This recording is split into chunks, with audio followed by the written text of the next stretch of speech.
Thanks for the follow. I'll be right back. I'm working on getting things listed places.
Alright, I think that's everything I need to get done.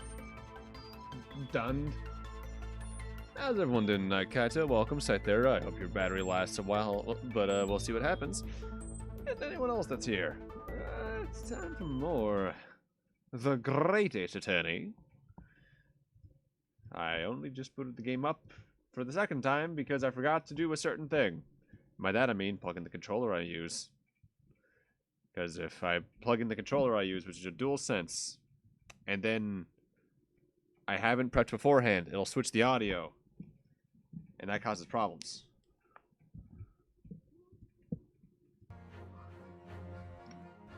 Very minor detail, by the way. I like that it has a different title screen for each case. Not many games do that, and they don't have to do that, but I like it when they do. Alright, what were we doing? We were talking with Iris about stuff. More stuff. Ah, yeah, I remember that. That was towards the end of Spirit of Justice, if memory serves, right, Kaito? So, yesterday, Mr. Sholmes apprehended a Japanese man, you were saying. Yes. Hurley had just arrived back in London after a sea voyage. But the police were waiting for him in the railway station to take him directly to the crime scene. Ah, the great detective is a popular man, it seems. Apparently a woman was stabbed in a quiet street somewhere in town. There were witnesses who had seen a short, shifty-looking, stooped man running away from the scene. A short, shifty-looking, stooped man. Mr. Natsume, beyond any doubt.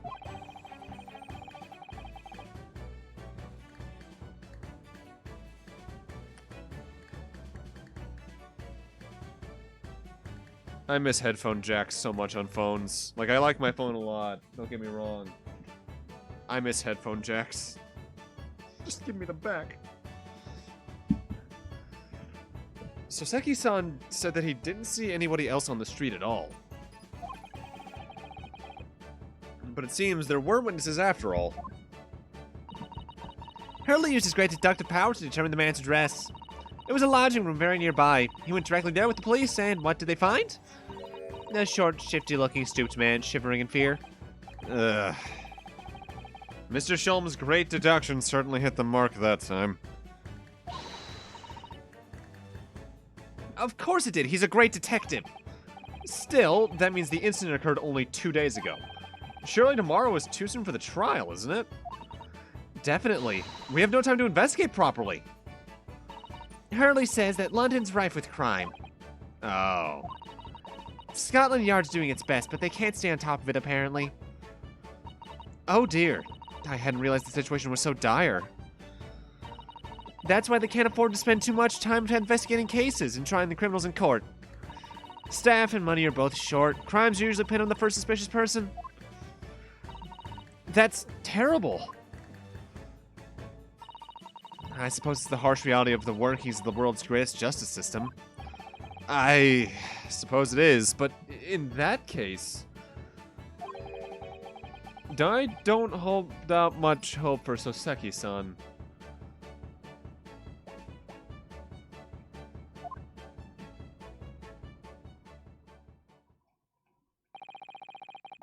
Thank you for answering so many of our questions, Iris. Really, the question I ended up on was that short. God damn it.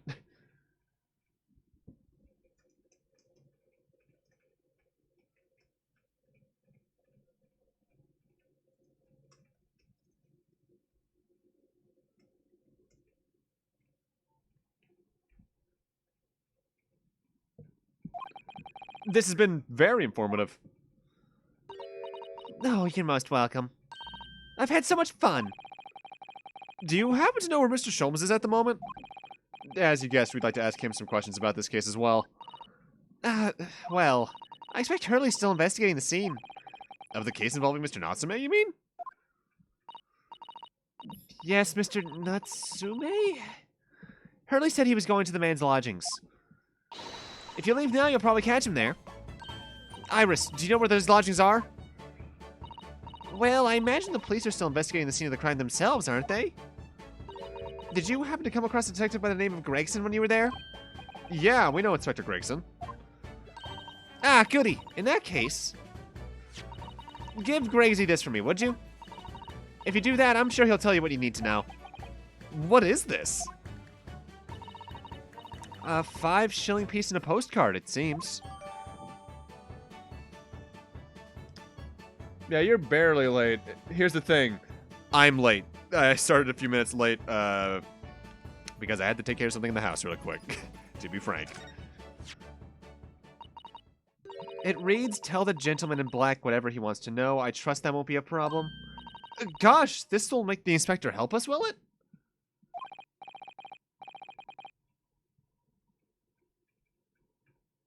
It's going pretty well, Bolt. How you doing tonight? Well, thank you, Iris. We'll give it a try.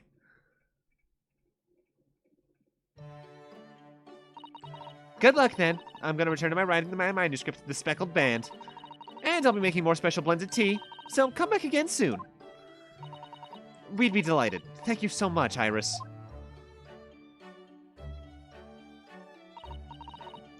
Well, Mr. Naruhodo, it's back to the scene of the crime. So, somewhat dubious that they would exert any influence over the men of Scotland Yard at all, we headed back to the scene of with Iris's curious note and one of the world's heaviest silver coins in hand.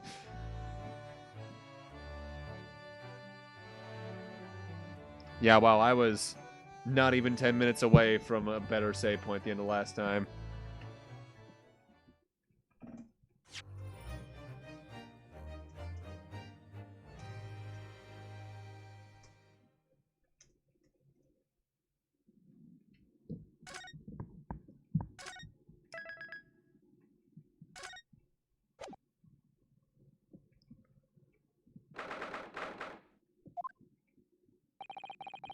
It looks as if the police are still here, carrying on with their investigation.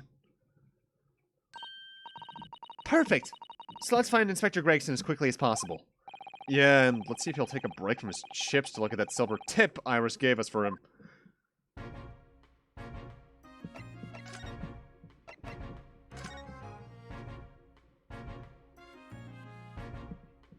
Oh, they actually wrote it out! I wonder if this was written out in English in the original game. Obviously, this would have been Watson rather than Wilson, but...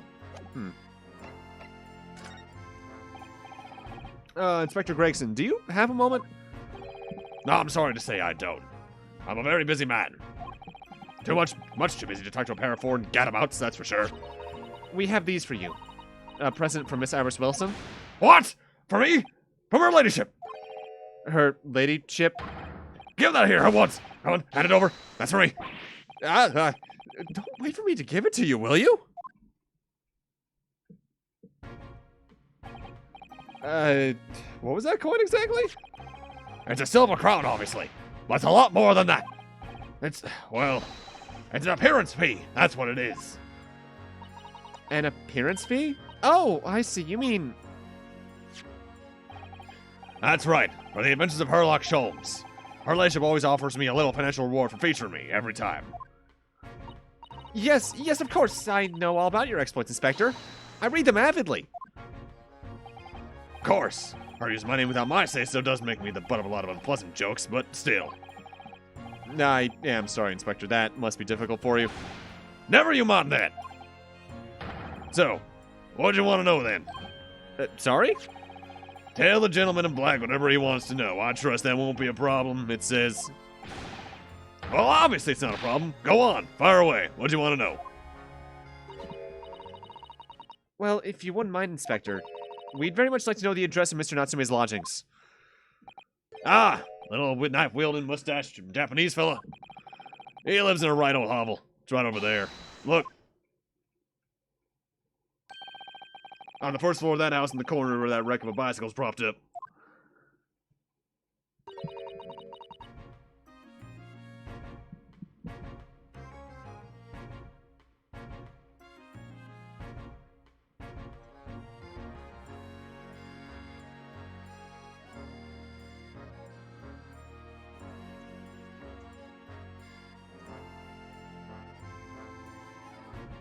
Oh, hold back that sneeze. Oh, come on.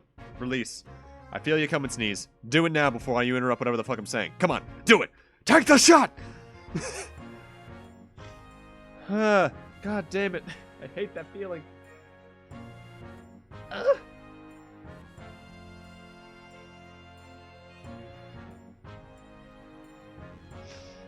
That is nearby indeed. If I remember rightly, the landlord's Mr. John Garadib. Right. Well, if you see her again, you make sure to give her ladyship my regards, I hear. I mean it. You tell her that Gregson sent his very best wishes. Don't worry, Inspector. We will. Goodbye for now, then. And long live her ladyship. You know, it's a minor detail, but I appreciate they even get the right type of salute going. Because a lot of people, when they would animate something like that without knowing it, would probably go for more like the standard American salute. Like where it's point your finger to forehead. But that is the proper British salute. The particular, I think, for like the Navy they had for a while, if memory serves.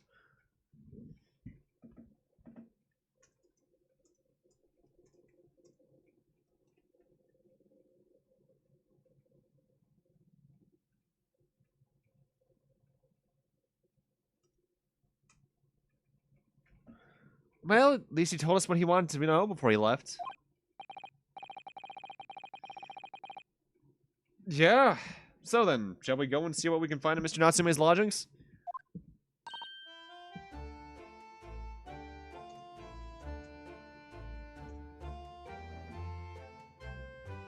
Hey, Citrix, how you doing tonight? Welcome.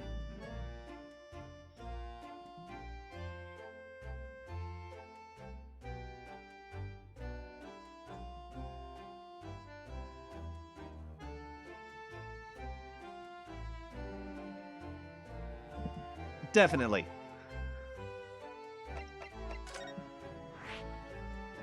I can tell a new location's been added. It has an exclamation point, meaning it's important. How you doing tonight, Citrix?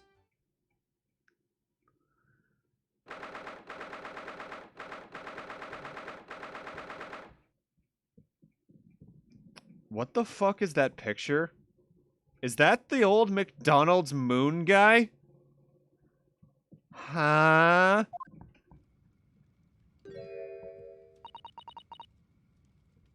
May I help you? Oh, I should not use that voice because she's probably going to be a witness at the trial, but oh well. Yes, would this be the residence of Mr. John Garadeb? Indeed it would, sir. And who may I say is calling? My name's Ryunosuke Naruhodo. Mr. Naruhodo is representing Mr. Soseki Natsume. I believe he takes lodgings here? We would very much like to ask him some questions about our client. One moment, please. I shall convey the message to Mr. Garadeb. Did you see that, Mr. Sato? That was a real-life English maid.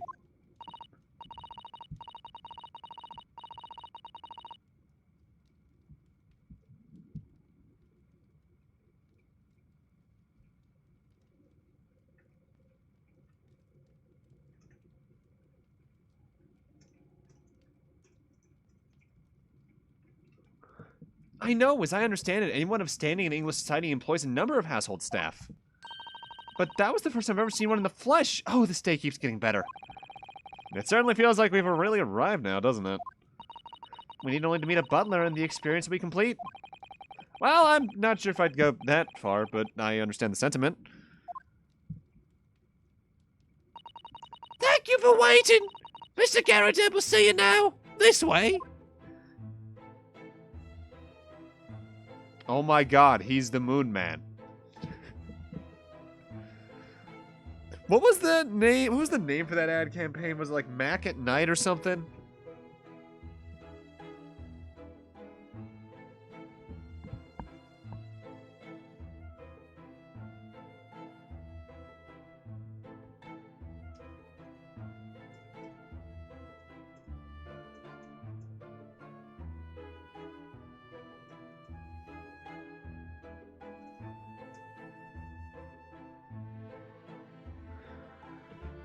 All right.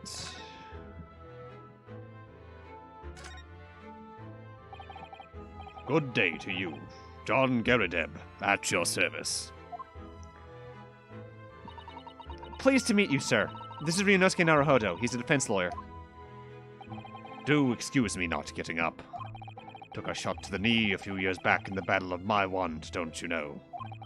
Earned a medal for my pains, but had to withdraw from service. Handed over the reins to the up-and-comings. So he's a retired soldier. I could figure that much just based off the decor. It's a hell of a job getting up and down stairs now, I can tell you. Don't get up too much, as you can imagine. Yeah, it's quite a climb up here to the second floor, isn't it? I was panting at the top of the stairs. You really must take more exercise, Mr. Naruhodo. Do you think so? Well, Mr. Garadeb, no doubt you were very courageous to earn yourself a medal. Oh, it was nothing. The medal's just a folderol, really. I wouldn't like to offend the General, though, so I grudgingly displayed it on the wall. Why don't you fetch it down, Joan? Let these good people see it properly. Joan, fetch the... Ah! Dash it, old woman! Be careful! Oh, dearie me. I do beg your pardon, sir. You jolly nearly took the skin off my hands. And knee. I shall be more careful, sir. So anyway, there you have it. Living the quiet life now. Yeah, I see. Now then, I hear you want to know about the chapter lodging downstairs. Is that right? Yes, we would be very grateful if you could answer some questions for us. Only too pleased, naturally. Especially if it helps to keep the peace here in Blighty. We forged an alliance with the enemy... with the Empire of Japan recently, as I'm sure you're aware. So this case is very much in the public eye, as it were. Oh, is it? Even had some famous detective poking around, you know. In this old house, would you believe? Yes, Mr. Herlock Sholmes. Could have been. Didn't catch the chap's name. Not really my cup of tea. All the detective business. Oh, but you have a copy of Rance magazine here, so... No. Anyway, the chap's investigating the foreigner's room as we speak. So he's in Soseki-san's room? It's a bally nuisance is what it is. The whole neighborhood's twitching its curtains now. I don't like all this fuss. It's jolly unsettling.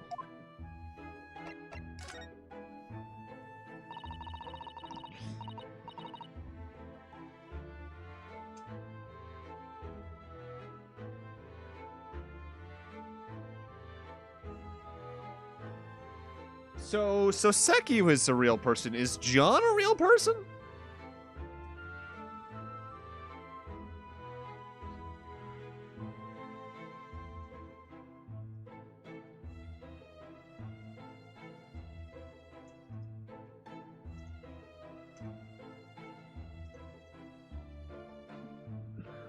About Mr. Natsume then, Mr. Garudeb. Please do tell us.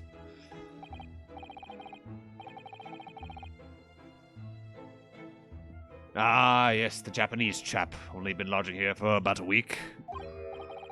Oh, just 1 week? So he moved in very recently then. I have 2 lodgers most of the time. One on the ground floor and one just below us. The first floor room became available a week ago, you see. There'd been... Ah! Dashing old Joe, do be careful!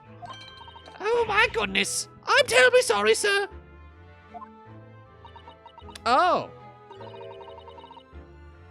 You know, that really should just become my secondary instinct. If they're not an original character, or not seemingly an original character, and they're not a real person, they're probably just from a Sherlock tale I haven't read or watched in anything. If you want to know my opinion, I thought he was a shitty sort from the moment I set eyes on him. Oh, why? He seemed to have a most nervous disposition, always shaking and looking over his shoulder. The man had shady written across his sweat-soaked brow, if you ask me. I said to myself, Joan, that man's trouble. Sooner or later he's going to do something untoward. And I'm rarely wrong about anything. We won't be calling this man as a witness, that's for sure.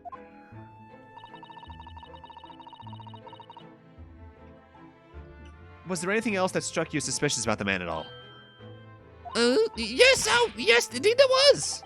And she's dying to tell us. Did you notice anything at all about your lodger, Mr. Natsume? Oh my word, yes, that man was shadier than an orchard. Could you elaborate? Well, take the man's room. Absolutely stuffed full of books it is. More than anyone could ever read. And he never so much as passes the time of day with another living soul. I haven't seen a single visitor call. He just trots off to an old bookshop every single day and comes back at 5 to light the gas fire. And the funny little man is up long past the time everyone else in the house has gone to bed too. Oh, I see. Maybe that's because he's a researcher. Have you ever thought about that? The gentleman on the ground floor goes to bed around 8-9 each night. But I've never known that Japanese fellow to retire any earlier than 2 in the morning. What the fuck's wrong with going to bed at 2 in the morning? Are you being judgmental of my lifestyle here?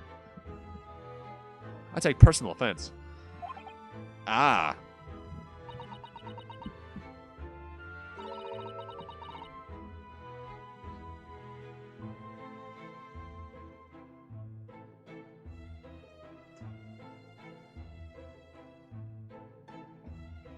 Could you clarify something, I wonder?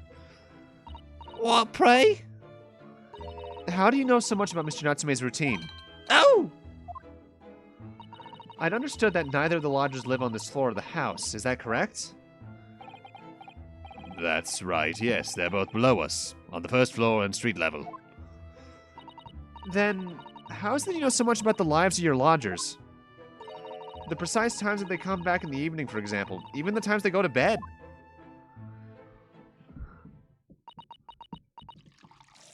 No! Good grief, Joan. Be more careful, woman. Oh my goodness, sir. I'm terribly sorry, sir. Something doesn't add up here.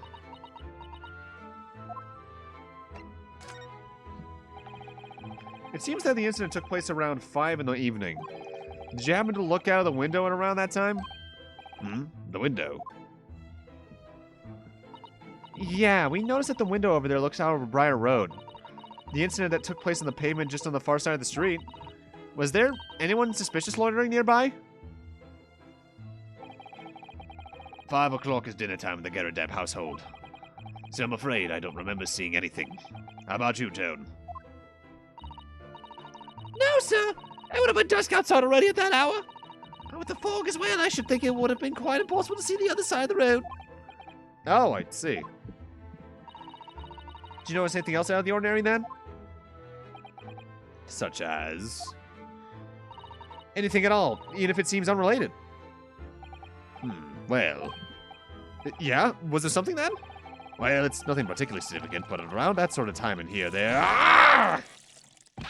For the love of God, Joan! Watch what you are doing!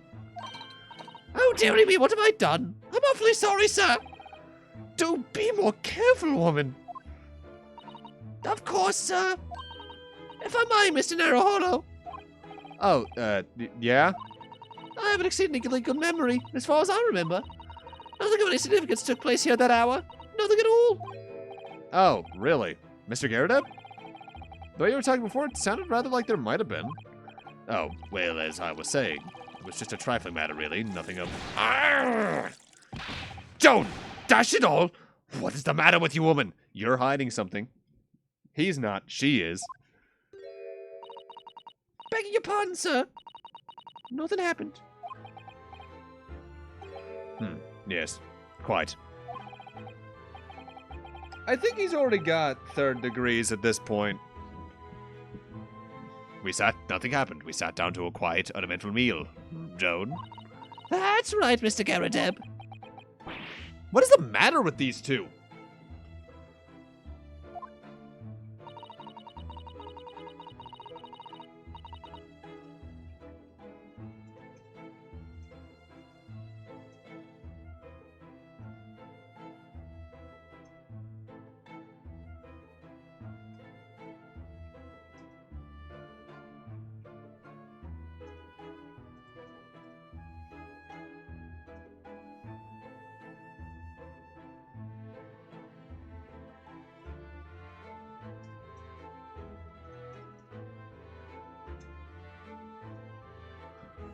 It sounds like something happened here in this room on the evening of the incident, but what? I wish I knew.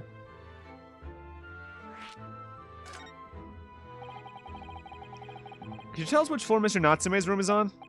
Why, certainly. Just below us on the first floor. And Mr. Sholmes is investigating there, even as we speak? Yes. Told Nats his name and asked him to look into the matter. So I gave him the key. Mr. Natsume has engaged Mr. Sholmes' services?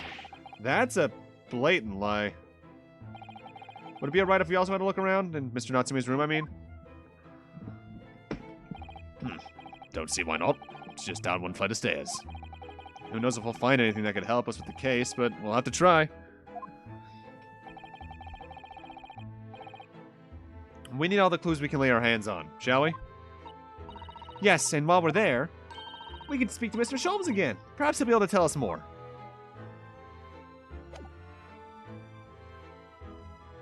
I'm suspicious about why that's... Okay, now I'm doubly suspicious, because there's clearly signs of some kind of scuffle here. Look at that enormous screen. It must have been put there deliberately, surely. Yeah, it certainly seems like someone trying to hide something from view. What could be behind it, I wonder? I'm gonna have to have a quick little look. Just a little peek. Maybe let's not, Miss Susato. I think the maid's gonna hit us off with a cup of tea.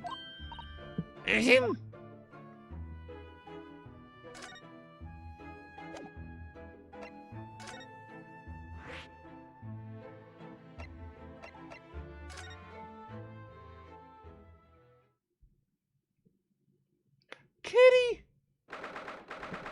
Oh my god! I love them.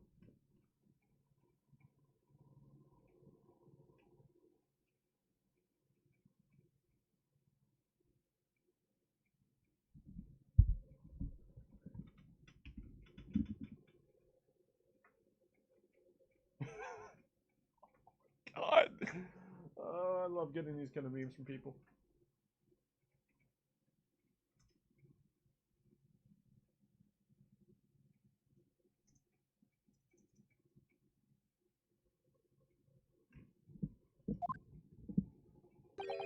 What? Just look at this place. And smell it. It's so musty in here. I suppose it's the mountain of old books that are responsible for that. I don't think I've ever seen so many books in all my life. No, me neither. It's so dark in here, too. Is that the window over there? Well, it was the window, I think, yeah, once upon a time. But for some reason, it's been closed up with bricks and mortar. Thrice-fired mason, I knew it. So this is where Mr. Natsume lives. By the way, I haven't spotted Mr. Sholmes anywhere. Have you? He's the cat. No, that's true, but according to what Mr. Garadev told us, the great detective should be around here somewhere, investigating.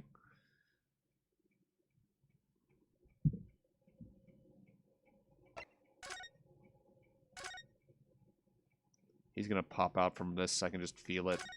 Either that or he's buried literally under some of the books.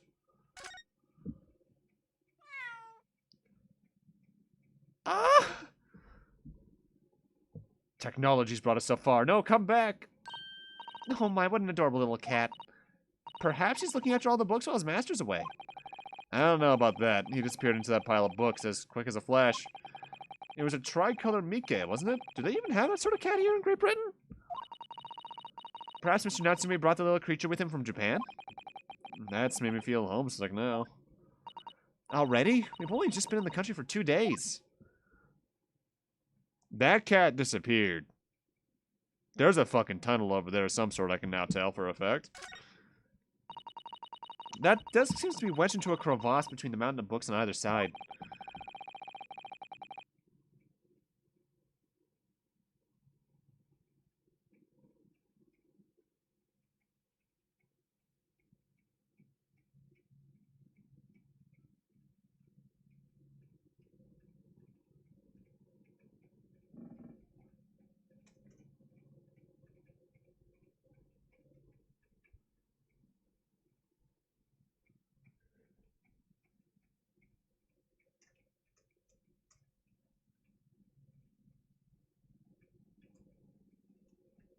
Kibby indeed. I suppose Mr. Natsume would sit there and read while stroking his cat. But surrounded on all sides by these towering old tomes, surely he dreamt of books every night as well. Yeah, he must have done, mustn't he? Oh, what's this? It's a receipt from a secondhand bookshop. Your books. Oh yeah, Mr. Natsume's name's on it. Look, and the date of purchase is 2 days ago at 4:45. That's the day of the incident. That's just a short while before he was embroiled in the terrible attack. He must have been on his way back from buying some old books.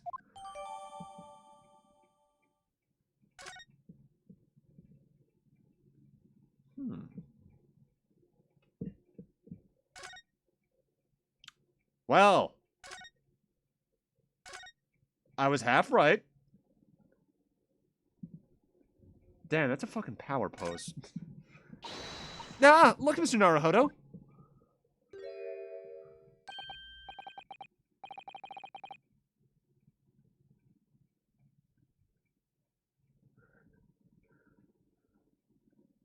The parents are going to be later than they said, so you turned it into charging phone and playing the stream very quietly. Just take care of yourself, Sai. Where did he appear from? He seems to be engrossed in the pages of an old book. I hope you won't mind if we disturb him. Hello, Mr. Sholmes! Ah, you two, good day. Now, let me see, where was it that we met? Oh, Mr. Sholmes, you were together on the SS Burya. Ah, yes, of course, the Burya. And let me see, what happened on that voyage? It was Kazuma Asogi. He died, tragically. But you were a great help to us. Ah, yes, but of course, the case of Mr. Asogi. It was the one with the snake, wasn't it? Oh, well, You seem to remember something of it, at least. what an honor to be remembered vaguely by the great detective Herlock Sholmes. This is Mr. Oh, no, dear madam, hold your tongue. I pride myself on my superior powers of recollection. Your names are safely recorded in my brain attic. Miss Naruhodo. And Mr. Susato. So close, but so far. Try the other way around, Mr. Sholmes. No! I lose the first round.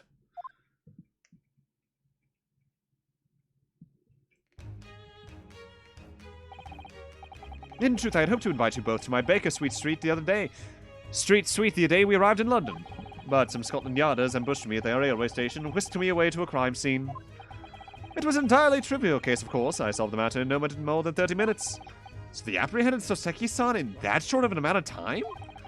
I'm afraid the pursuance of a new case has dulled my recollection of my past involvements a little. A little? It is a mistake to think that one's brain attic has elastic walls and can distend to any extent. I do my best to forget useless facts, lest they should elbow the useful ones. Yes, those are my own words of inimitable wisdom, you know, from an adventure title entitled A Study in Scarlet. Please, there's no need to quote yourself. I don't always remember my pearls of wisdom, but fortunately my associate pens them beautifully. He means Iris, I suppose. Mr. Sholmes, we have some extremely important questions to ask you about the trivial case you just mentioned.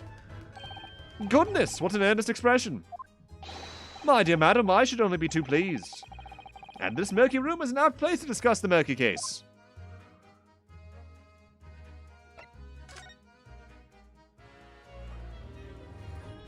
I love this man so goddamn much.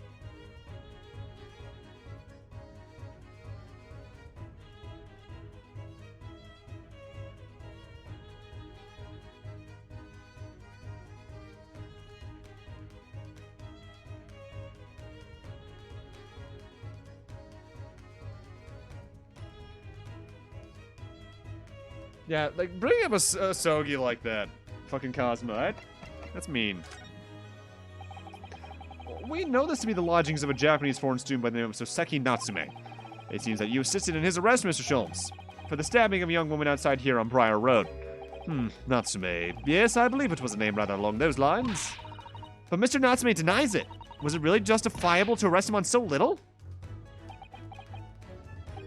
I'm sorry, Mr. Sato, but I have not the slightest idea what you mean. What? I can't believe he was looking Susato-san squarely in the eye while feigning ignorance. I assure you, I am not merely feigning ignorance. It appears as if the pair of you are under some misapprehension. Oh, how? I assure you I have no recollection of accusing your stupid compatriot of the crime. But that doesn't make sense. The good detective of Scotland Yard has made the following request of me, and I quote verbatim. We need you to ascertain the identity and whereabouts of a man seen fleeing the crime scene. Ah, a man seen fleeing.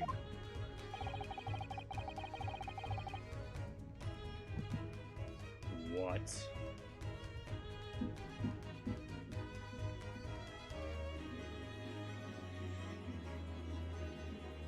Someone made the fucking Alexander Prime fight in Minecraft. What the fuck?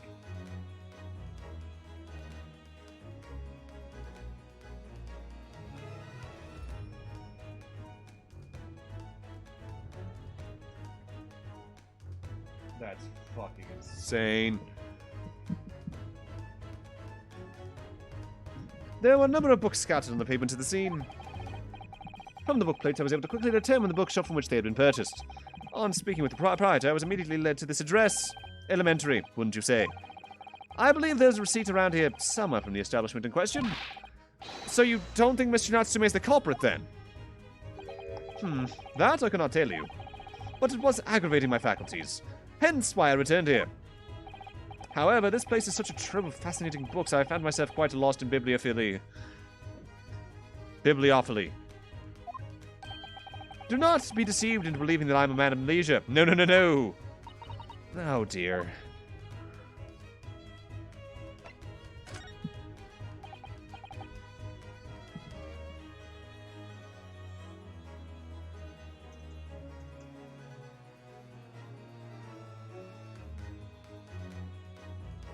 Ah, tell me. Have you encountered the landlord of these lodgings? Yeah, Mr. Garrett, retired military man. It was the first time I've ever met a soldier from the Great British Institution that is the services. And it was the first time I've ever met a maid from the Great British Institution that is service. I didn't think it was that funny. I do apologize. As you may well be aware, many households in London employ a maid.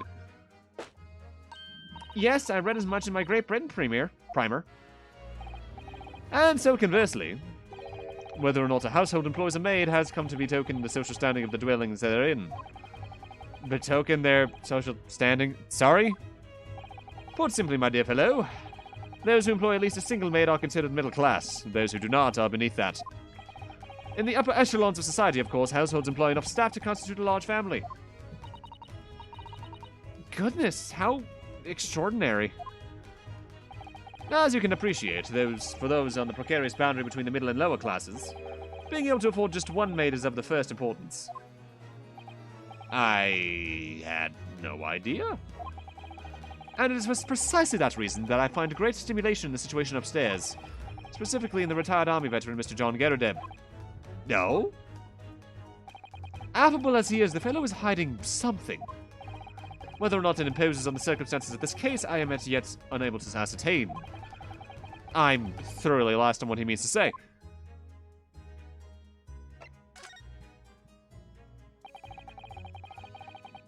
This room is thoroughly suffocated for the soul.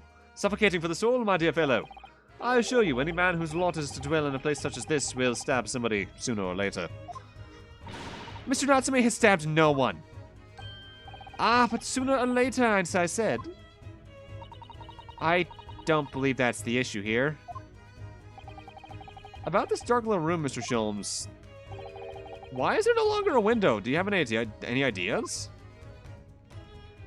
No window? Well, I mean, I can clearly see that there is a window of sorts. But it's been completely blocked with bricks. Ah, I see. The answer to that question is quite simple. Window tax. Window tax? What?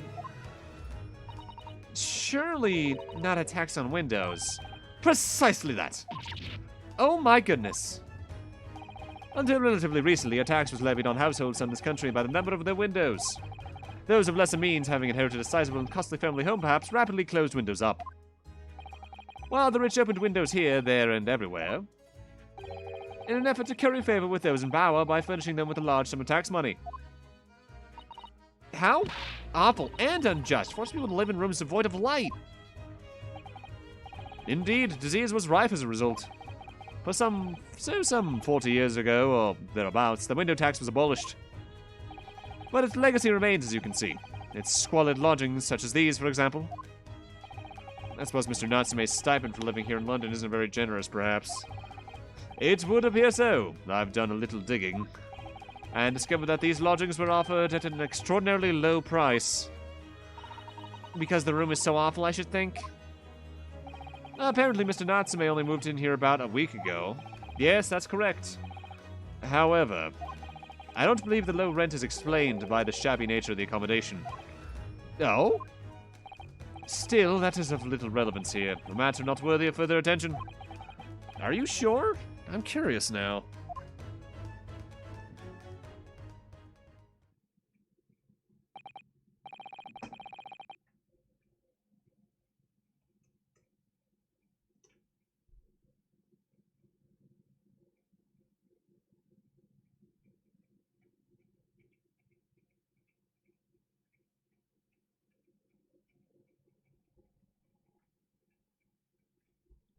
Well, I believe you told me all I can for now.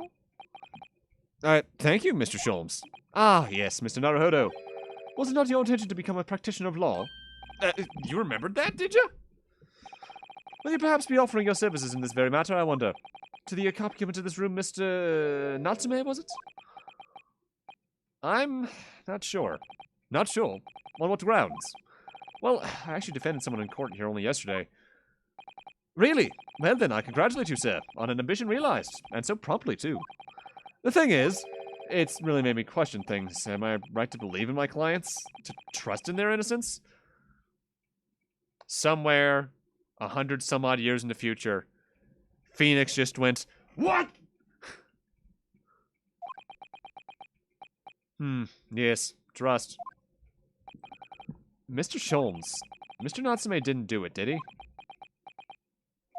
No! My dear fellow, I haven't the first idea. Oh, but I thought that's why you were here. Didn't you come back to investigate? Ah, yes, that was indeed my initial intention. But there are simply too many fascinating books here. I couldn't possibly ignore them. Oh, I see. Nevertheless, there are two facts that I can state quite unequivocally. The man who fled the scene of the crime 2 days ago was the Japanese occupant of this room, and there are witnesses who swear to having seen the same command commit the crime. That is all I can say. And one more thing. Oh, what is it, Mr. Sholmes? Tell us! I cannot say with any certainty whether or not it is of relevance to this case, but I am quite sure that the retired army man who owns this property is hiding something. Mr. Garrideb is? Mr. Sholmes said as much before, actually, didn't he? Trust in everyone except Mad on Guard. Fuck him. Anyway, at present, that is really all that plays on my mind in relation to this case. Mr. Naruhodo, as yet our investigations have uncovered nothing that could help establish Mr. Natsume's innocence. No, you're right. Perhaps it's time we probed a little deeper into Mr. Garrideb's secret. Just remember, I cannot be sure whether the landlord's secret will be proved to be of relevance or not. But I wish you every success, of course, Mr. Naruhodo. Busy man indeed. He's gone back to his book in the corner of the room.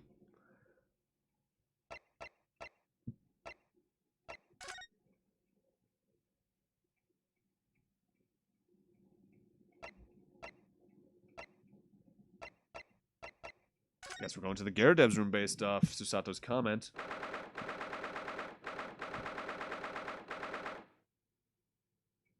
Yeah.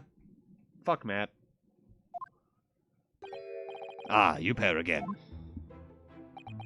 Tell me, was the detective chap, I forget his name, still hard at work down there? Mr. Herlock Sholmes? Ah, yes, rings a vague bell. All that detective business isn't really my thing, I'm afraid. Well, Mr. Sholmes is in his element down there. Jolly good show. Another cup of tea, if you please, Joan. Now then, why don't you tell me why? For the umpteenth time, woman, will you watch what you're bloody well doing? I shall be serving dinner shortly, sir. Ah, yes, of course. Frightfully rude of me, but I'm afraid I shall have to ask you to take your leave if you'd be so kind. Oh, yeah, of course. We're deeply grateful to all your assistance. Not at all, not at all. Don't get much chance to talk with the young foreigners like yourselves. It's been a pleasure. Best of luck in all that. Perhaps you could see yourselves out. According to Mr. Sholmes, Mr. Garrideb is hiding something.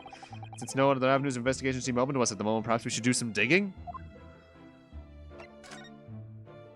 Alright, what do we got around here? How does he always perfectly hide?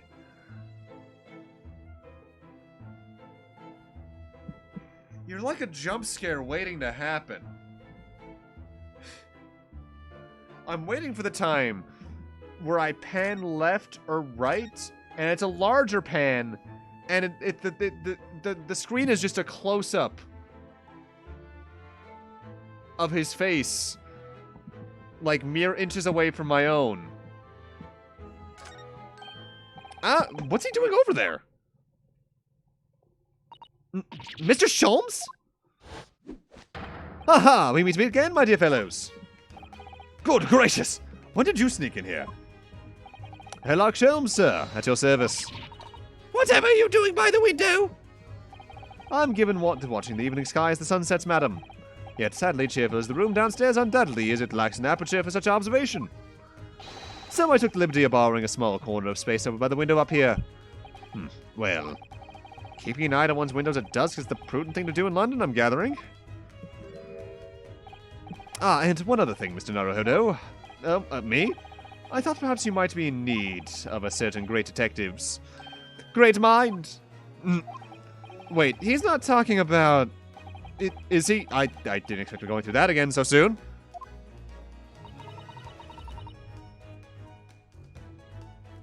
If you know beforehand where he appears, you see him phase in.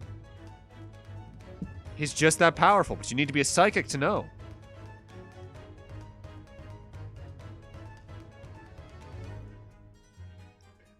Do you mean, Mr. Sholmes? There is a mighty secret in this modest room. My eyes even see the most trivial of trifles. I take it you're prepared, Mr. Naruhodo. I think so. There was just time enough for one of my greatly admired great deductions. Let us conclude the matter before dark.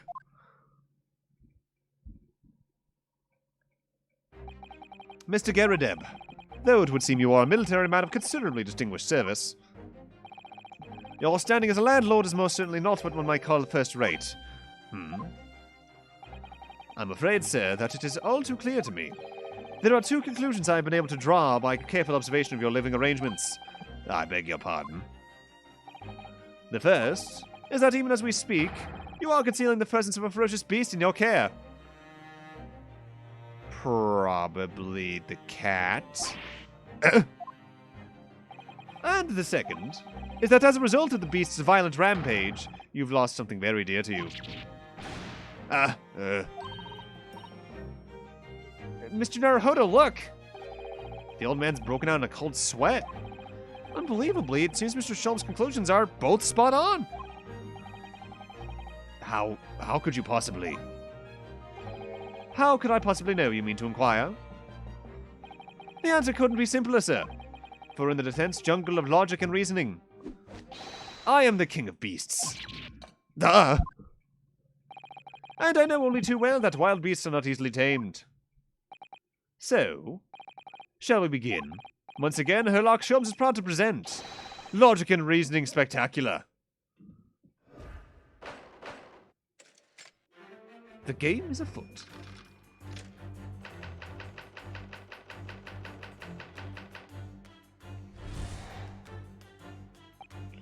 It certainly shouldn't take a great detective to see that a fearsome beast has been on the rampage of late within these four walls.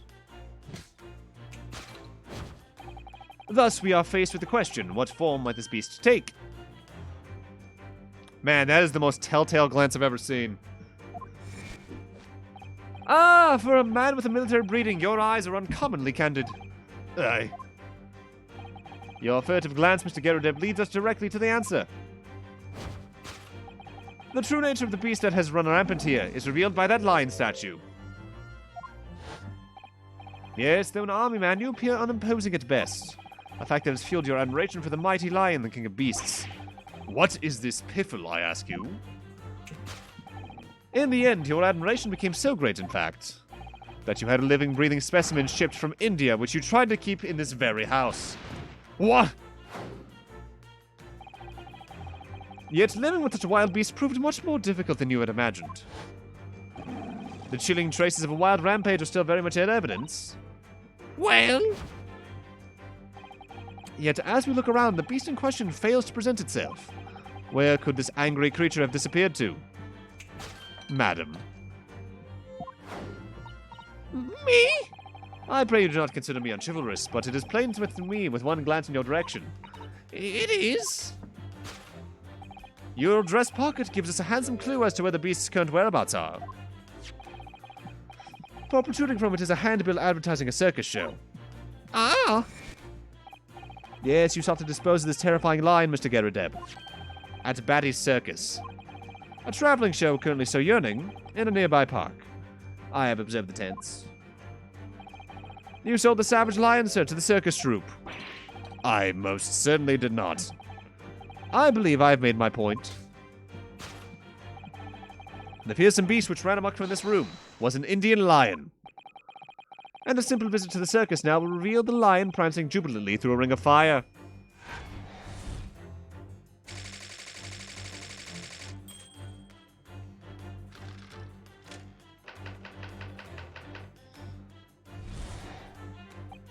Now, Mr. Geradeb, it is plainly clear that you still have deep feelings for this formidable beast.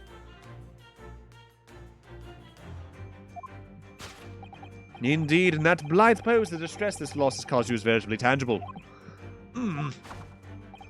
Your head weighs heavy on your shoulders, and the pain you feel being revealed by that supporting arm. Amid fits of tears, you let your beloved beast go. The strain of losing something so dear to you is clearly visible in your visage. Nonsense, man, I simply... But what we must ask ourselves is the true cause of this pain. And we need only follow the direction of your gaze to find the answer. Yes, it's this pile of bills that has given rise to the pain you suffer. Every envelope contains another demand for payment. Ah! For cartloads of meat, potatoes, wheat, and tea. Indeed, feeding your beloved has had a devastating impact on your financial circumstances of your household. And so you had no choice but to let it go. Well, yes. Now, in a final fit of rage, the ferocious beast carried out one last unimaginable attack. Unimaginable? The aftermath of which can be clearly seen by observing the carpet over there. A very expensive woolen carpet, if I'm not mistaken. Oh, dearie me.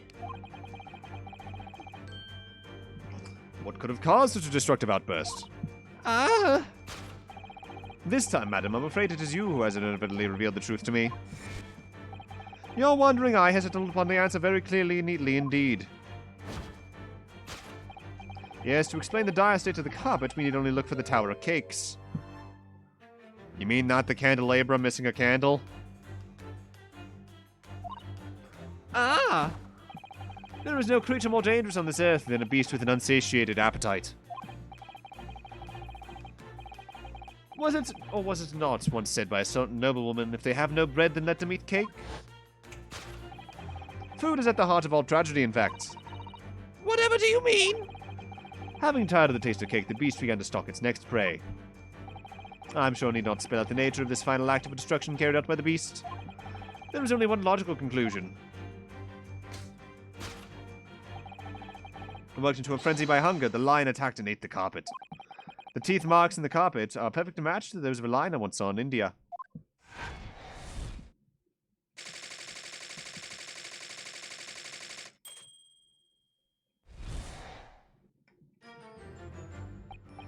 Thus concludes Sherlock Sholmes' great deduction of this beastly puzzle.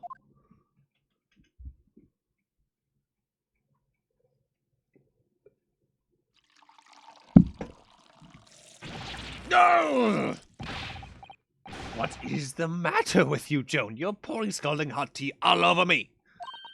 Oh, I'm sorry, Mr. Garrideb. I'm afraid I didn't notice. My deductions can be startlingly sharp. It stands to reason that your cup runneth over. Indeed, my revelations can make people spill tears at times, too. Oh. Mr. Sholmes, sorry to butt in again, but can I make an observation? Why, certainly, Mr. Naruhodo. What is it again?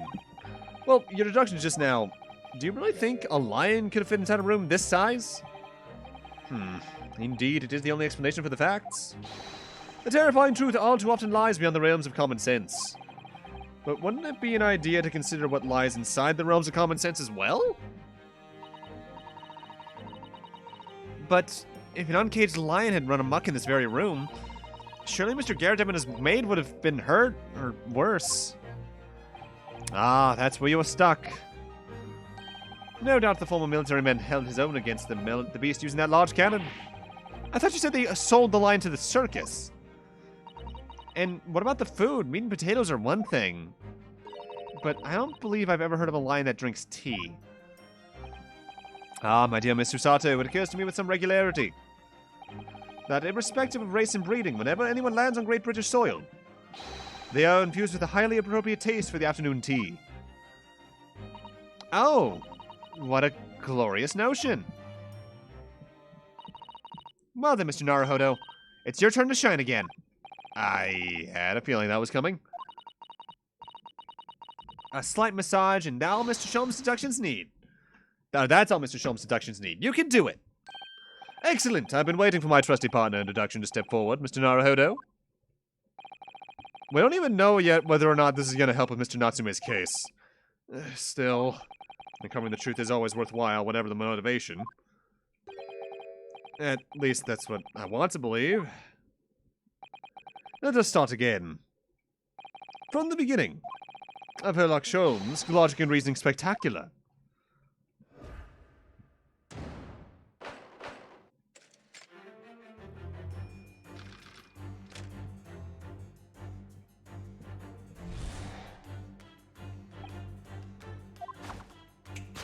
Alright, so what could be in this area that is messing up? Because we know it's this next line or two that he fucks up on. So it's not the lion statue, so his first thought is the first super wrong point, of course. I really didn't see the lion thing coming. No, but if you observe Mr. Gyarados' reaction, it rather seems as though some beast did indeed run amok here in this room. Yeah, something with a very fierce nature. But it couldn't have been a lion transported from India. So it was then. We must follow Mr. Gyarados' gaze. That'll lead us to the true answer. Alright. Oh.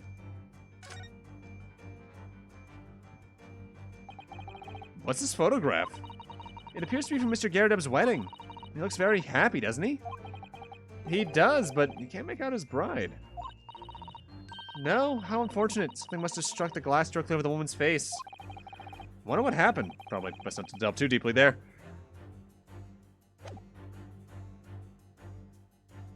Take that!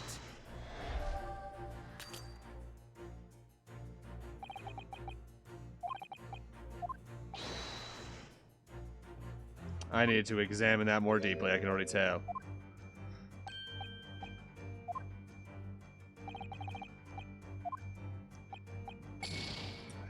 Examine everything, Kyle. Absorb it. It's gonna fuck with you. That's the only thing, because that's the only thing outright obscured from view, and plus it has all that extra detail.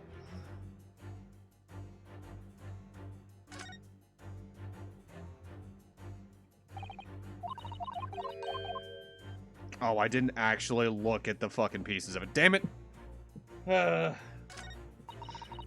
The glass is broken, so you can't see the bride's face at all. But no amount of cracks can hide the woman's plump form. I think powerful would be kinder than plump, Mr. Naruhodo. Yeah, she certainly looks that. There's a lot of horsepower there.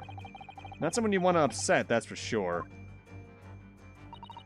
Oh, look, have you noticed her wedding ring? It's very large, isn't it? Yeah, that's an unusual design. Looks like something of a sort of embellished sunflower. This must have been when Mr. Gyarados was still in the army. He seems to be carrying his rather stout bride effortlessly and beaming a smile at the same time. I suppose he was very strong in his younger years. Hard to imagine now, he's as thin as a rake.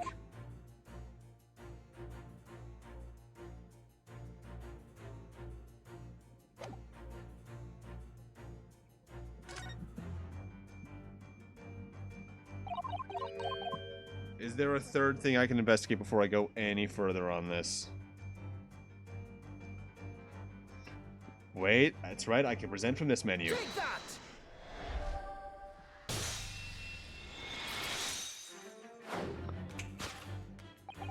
The true nature of the beast that has run rampant here is revealed by that newlywed bride. Precisely, Mr. Naruhodo. No other explanation could possibly fit. Yes, this framed print pictures your wife, Mr. Gyarados. And while we lament the fact that her face is obscured, we can still make out her mighty arms and note the considerable horsepower they must contain. Oh, Indeed, surely any woman of such powerful constitution would be honored to be described as a beast. Honored might be stretching a point. Too late, the fact remains that the beast, which so clearly savaged this room, was your wife, Mr. Gyarados. Grr! He's got a fucking slap mark on his face. Holy shit. The chilling traces of a wild rampage are still very much in evidence. Well, yet as we look around, the beast in question fails to present itself. Where could this angry creature have disappeared to, madam?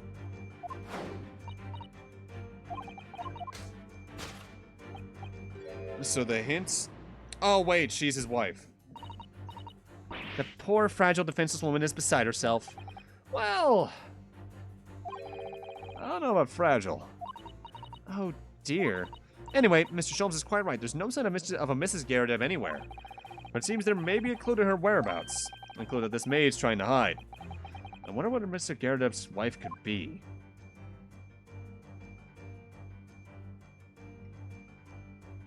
Think I found her. she's wearing a very large ring, look. Oh, yes, a sunflower design with some rather nice embellishments.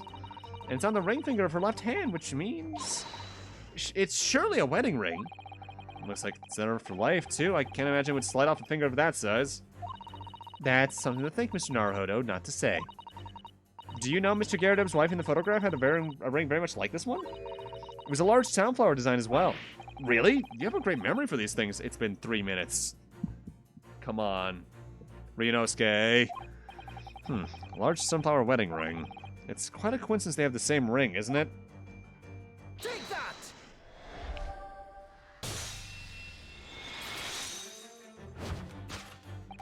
Your wedding ring gives us a handsome clue as to the beast's current whereabouts. Ah! Indeed it does. That flowery bland gleaming on your ringer. On your ringer? I mean, technically. On your finger gives it away. For it is identical to the one shown on the hand of Mr. Gyarados' bride in this photographic print. In other words, you are no ordinary household maid. No. You are Mr. Gyarados' lucky bride. You are Mrs. Gyarados herself. Oh my! What?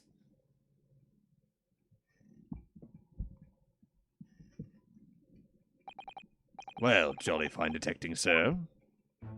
As you rightly surmised, this is the wife, yes, my Joan. Rather let herself go, you might say, but she was a bally co-worker. Ah! It would appear that you don't live in the most comfortable circumstances. After all, you are a retired army man, yet you are in the business of renting out rooms. I would assume, therefore, you have insufficient means to employ a maid. Would that be correct? That's not right, I tell you. I was second lieutenant of the 3rd Regiment. A man has his pride, don't you know? By golly, it's a sorry thing when a chap can't even afford to have a single maid in his employ. Yes, here in London, one is rather judged. As household cannot be considered swarthy a society if it employs no staff at all. Although in my considered opinion, such concerns about appearances are a folly. You mean Mr. Gyarados has his wife work as his maid? Precisely. Am I right, Mr. Gyarados? Only in company, obviously. But listen here. This remains a secret. Tip-top secret, please!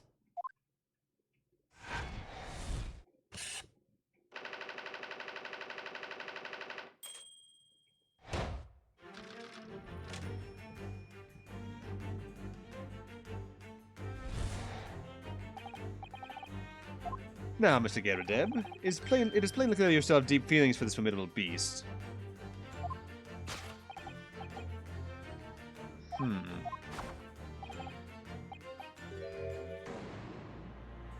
Oh, wait a second.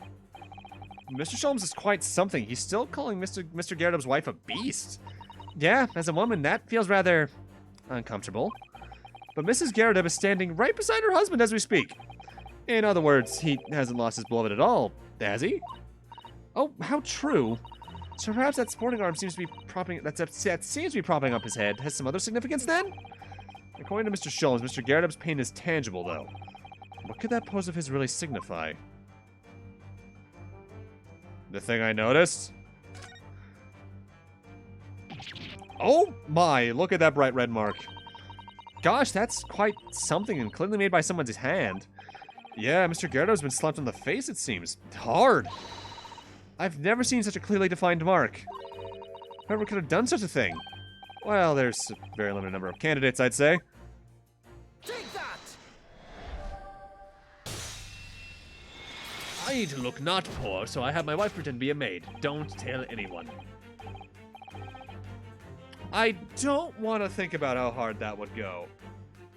I feel like if you were hit that hard, you wouldn't have a face anymore. Your head weighs heavy on your shoulders. The pain you feel being revealed by that slapped cheek. And of course, the deliverer of that impressive mark on your cheek that refuses to fade was you, Madam Joan Gyarados. Well, yes. You have been desperate to hide the slap mark on your cheek, sir. Ugh.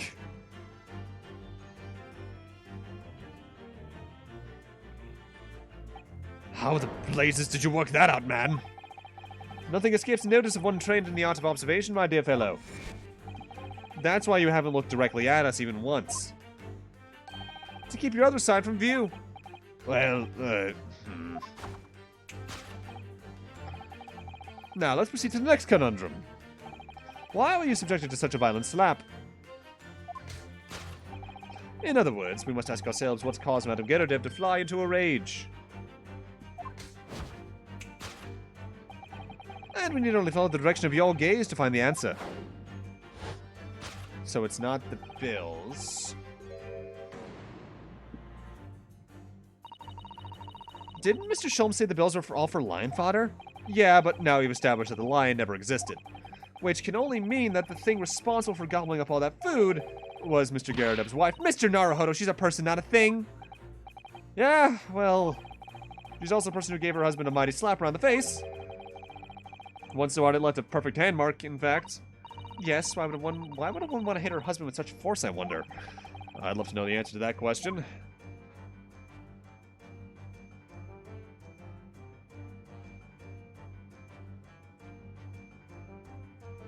Well, this is directly on the same line of sight, so it's probably this.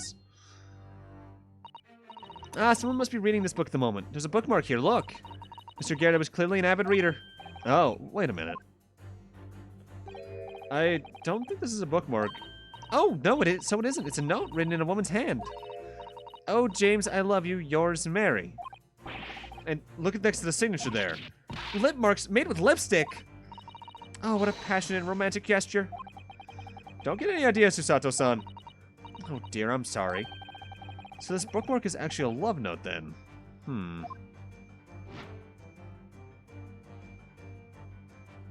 Take that!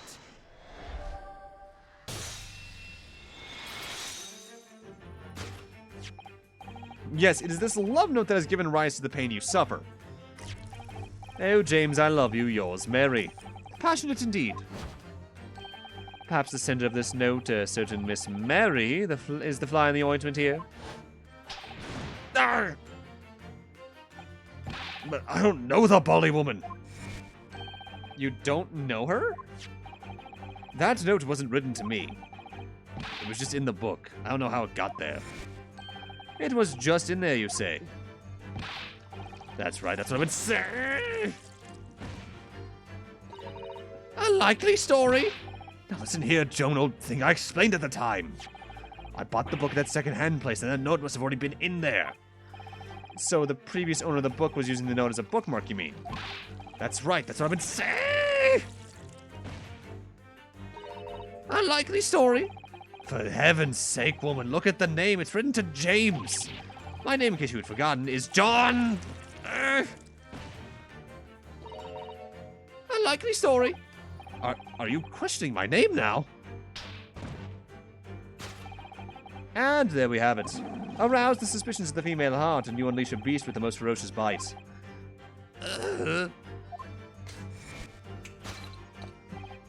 Now, in a final fit of rage, the ferocious beast carried out the unimaginable attack.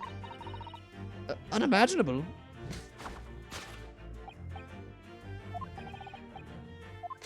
Now I'm questioning if that's even related.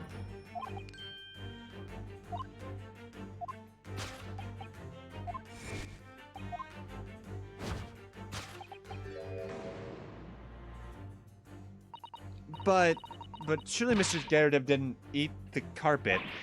No, of course not. But there doesn't seem to be any doubt that the state of disarray that this room is in is a result of her wild temper. No, that's true. So this is the last part of Mr. Sholmes' deduction that we can need to fix.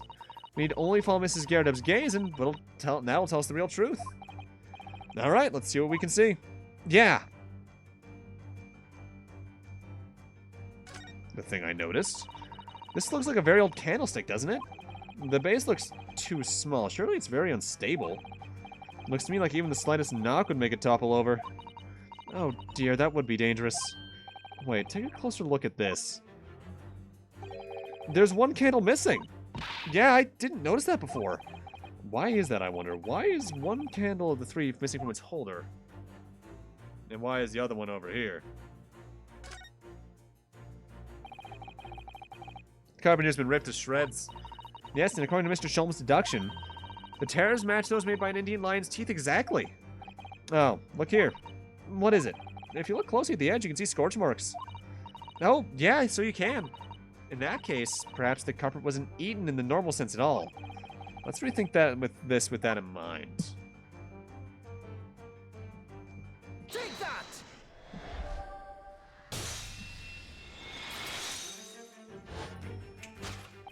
Yes, to explain the dire state of the carpet, we need only look at the candlestick.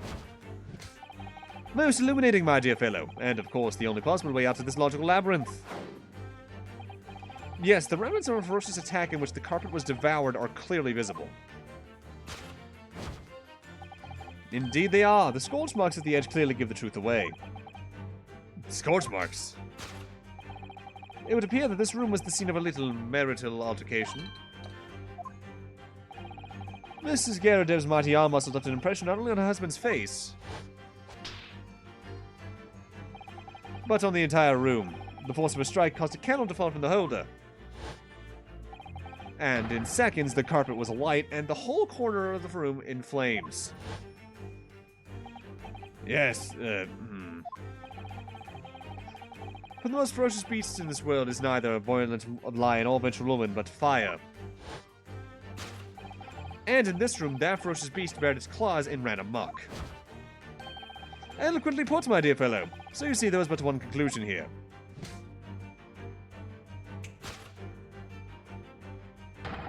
After the sparks of marital discord flew, this room was the scene of a fire.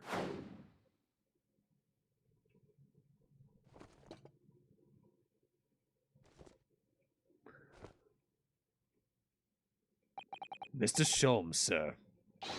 I salute you!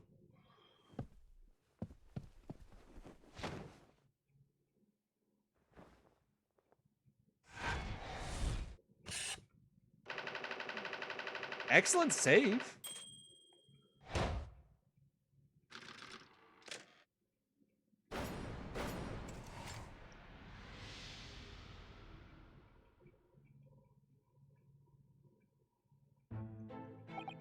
It's these dashed long winter nights, you know. Nothing to do but read in front of the fire.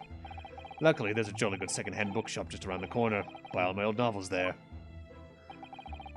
And in the pages of one particular novel, you discovered some rather illicit material. For which your wife admonished you harshly, it seems. Don't know about the admonished. Demolished might be rather closer to the mark. And beast is most certainly an apt descriptor. Here we go again. And the carpet? Was that destroyed by fire when a candle fell from the floor?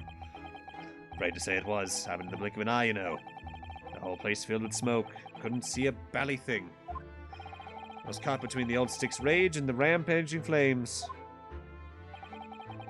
You paint a torrid picture, sir. One that would have been most entertaining. That's sympathy for you. Didn't take long for the fire to spread, of course. The bally furniture started going up as well.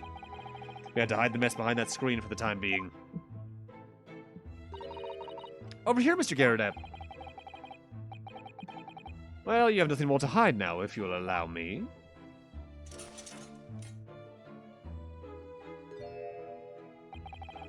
Had all my favorite old novels in that case. But as soon as the fire got hold of them, that was it. Whoosh, up in smoke. Gosh. And the wife started hurling things at me. What a terrible sight it must have been. There was I, back up against a window under heavy enemy fire, incendiary books coming 10 to the dozen. Worst of it is I lost my favorite, book called The Lion's Pride.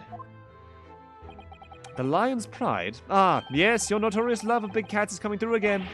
I assure you the title didn't influence my choice in the slightest.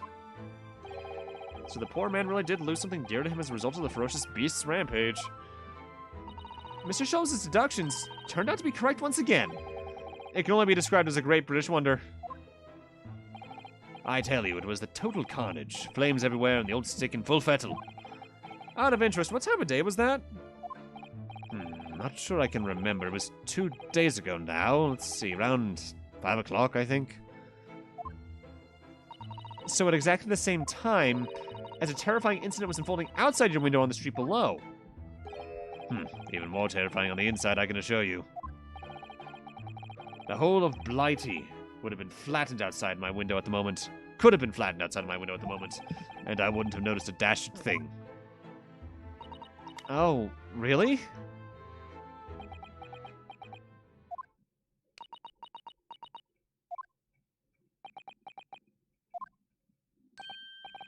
Mr. Sholmes. Yes, Mr. Naruhodo, what can I do for you? Well, I think we've got to the bottom of Mr. Garrideb's situation now, but what does it have to do with Master Natsume's circumstances? I can't help you there, I'm afraid. Why? My dear fellow, if you recall, I did say as much from the outset. I warned you that although I knew the retired army man could be hiding something, I could not be sure whether his secret would prove to be irrelevant or not.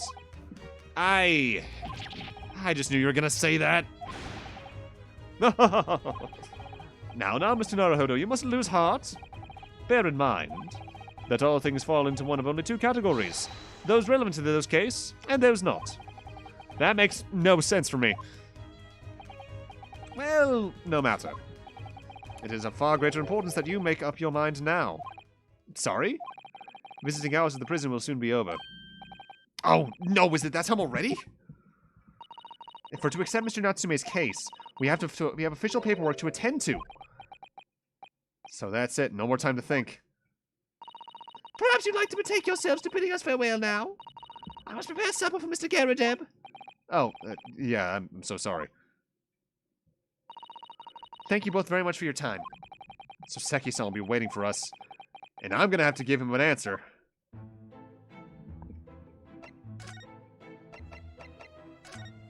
Alright. Let's see what the fuck we have to do over here. This isn't the prison.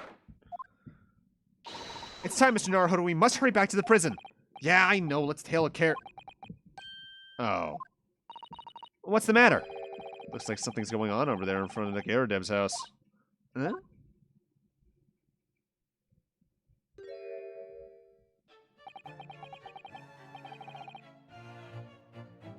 Ladies and gentlemen, our killer. Probably. I know thee not, old man. Fall to thy prayers. Who are you calling, old man, you rum-looking niminy-pinny?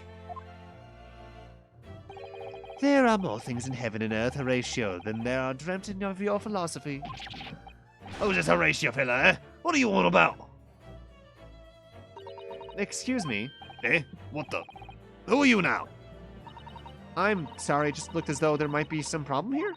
And my associate here, Mr. Inosuke Naruhodo, is a lawyer, you see. Eh? A lawyer? What? If I could be any assistance, I'd be happy to help. I'm from Japan, but I have studied English law. Ah, fine. I'll be on my way for today. But you mark my words. This ain't over yet. Get thee to a nunnery. Do I look like a bloomin' nun to you? I don't like that character. They scare me. Stop doing almost a PogChamp. Please. I do hope you're not injured. Oh, fair Eastern maiden, thou art so gentle. Thank you. What was that all about? There are more things in heaven and earth, Horatio, than are dreamt of in your philosophy. I'm not Horatio either. Forgive the inquiry, sir, but are you a lodger here in the Garrideb residence? Oh, fair Eastern maiden, thou art so right. Yes, I do dwell in this humble abode. Mr. Garrideb mentioned that he had another lodger, didn't he? This must be the man. Do you happen to know the other lodger who lives on the first floor? Ah, yes, a gentleman named Natsume. Oh, more worthy than a polemist in my battle of words never could there be. Sorry, battle did you say? Who is the stronger, Hamlet or Macbeth? Mr. Natsume and I sparred long into the night. I see. I don't fully understand, but it seems Mr. Natsume and this gentleman are acquaintances at the least. So, fair maiden, so good gentlemen. I can tarry here no longer. Fare thee well. I didn't really understand him, but I think he's returned to his room. Seems he's unaware of what's happened to Mr. Natsume, so he can't really help us. With Soseki-san and that man as lodgers, the Garrideb house is certainly full of eccentrics. Anyway, I'll go and find a carriage. Yes, I'm sure Mr. Natsume is eagerly awaiting our return. Let's hope we can get to the prison before visiting hours are over.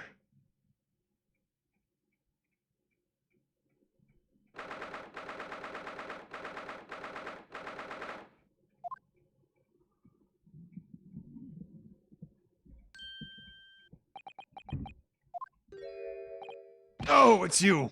You're here. You came. Locum student, Mr. Naruhodo Esquire. I can't believe you came back. I am so happy, touched. So close enough. We're sorry to have kept you waiting, Mr. Natsume. Oh, no, think nothing of it. Relax. If I were a cat, I would purr with pleasure at the company of such fine compatriots. Noble, nurturing, never failing Nipponese. Oh, now let's not get carried away. Oh, I quite agree. There's nothing more reassuring than the familiarity of one's native land. On the other hand, it is through friendship transcending international borders that one truly appreciates the facts. Such is my belief, at least. Oh, it's you. The miserable rotten spy. Herlock Sholmes. Mr. Sholmes, what are you doing here? I have no intention of doing anything per se. Save observing, of course. Whatever do you mean, Mr. Sholmes? Well, having encountered some curious reading material in that gloomful room, and having unmasked the secret identity of that eccentric pair, I decided I should drop in on my way home, see how our divested friend is faring. Gloomful room? At least your accommodation here offers a window, my dear fellow. In that sense, it is the superior option. Anyway, I must commend you on your taste in books. My day has been a delight and cost me not a penny. You! How dare you! Herlock Sholmes! I've had it. I'm through. I'm at the end of my rope. I should never have come to Great Britain. It was a terrible mistake. Haunted by spirits in those accursed lodgings, no doubt my luck will be cursed in tomorrow's trial as well. My whole life is bedamned! What are you thinking, Mr. Naruhodo? He mentioned that once before, didn't he? That his lodgings were cursed, I mean. And there's much truth in Mr. Mustache's words. What? Cursed is a wholly appropriate description, I would say. For the man's lodgings, and indeed for tomorrow's trial. What's that supposed to mean?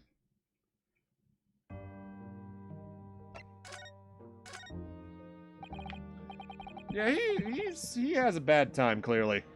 Mr. Natsume, what did you mean by what you said just now? About the trial tomorrow being cursed?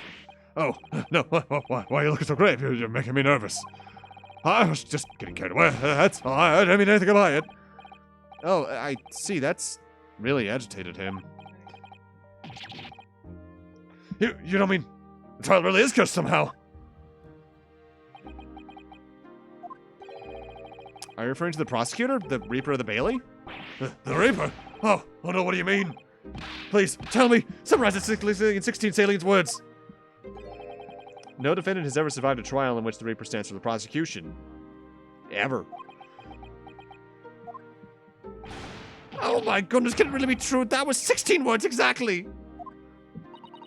Yesterday, Mr. Naruhodo successfully defended someone against the Reaper. But then, after the trial was over, the defendant passed away in unusual circumstances. Mr. McGilded. What? Ah, I'm impressed, Miss Susato. You have an eye for detail. Actually, the Lord Chief Justice told us. Mr. Sholmes, surely it can't be that having failed to Surely it can't be that having failed to have the accused convicted. There's the words. He just wants to read. Lord Van Zeeks killed the man himself? Oh, no, he couldn't have, surely. Oh, you have some wonderful notions. Sorry? The man isn't a mass murderer. He's a court prosecutor, my dear fellow. Oh, yes. Why, of course he is. Of course he is. Then why are you trying to scare me? It could be said, however, that the real truth about the man is even more terrifying than your hypothesis. What on earth do you mean by that?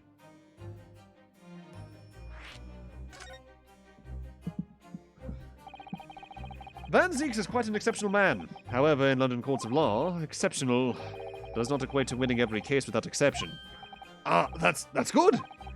So Seki-san looks like he's ready to cry tears of joy.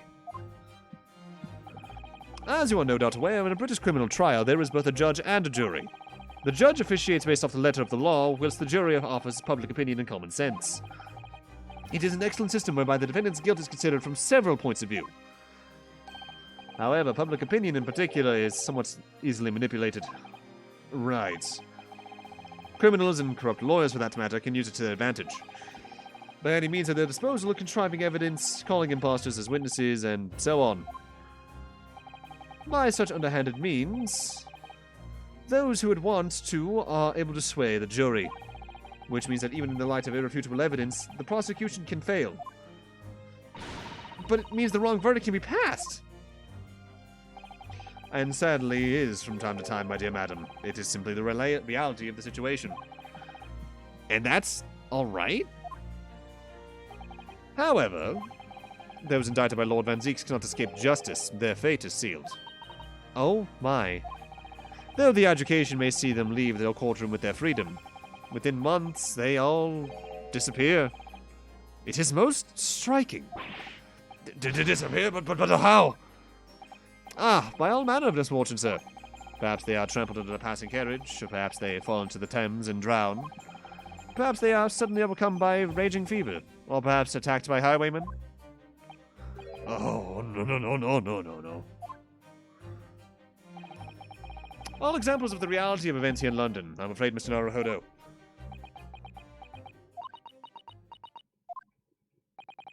I knew it. I'm a dead dodo done for doomed.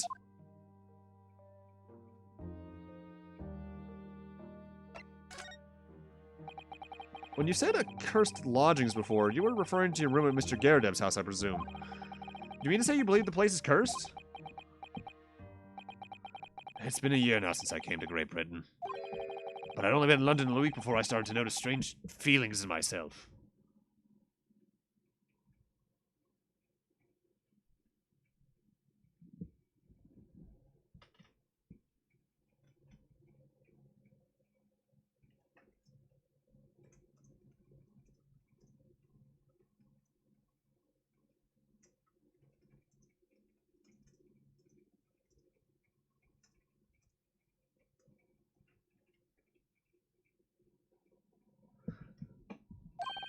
That didn't take long, then.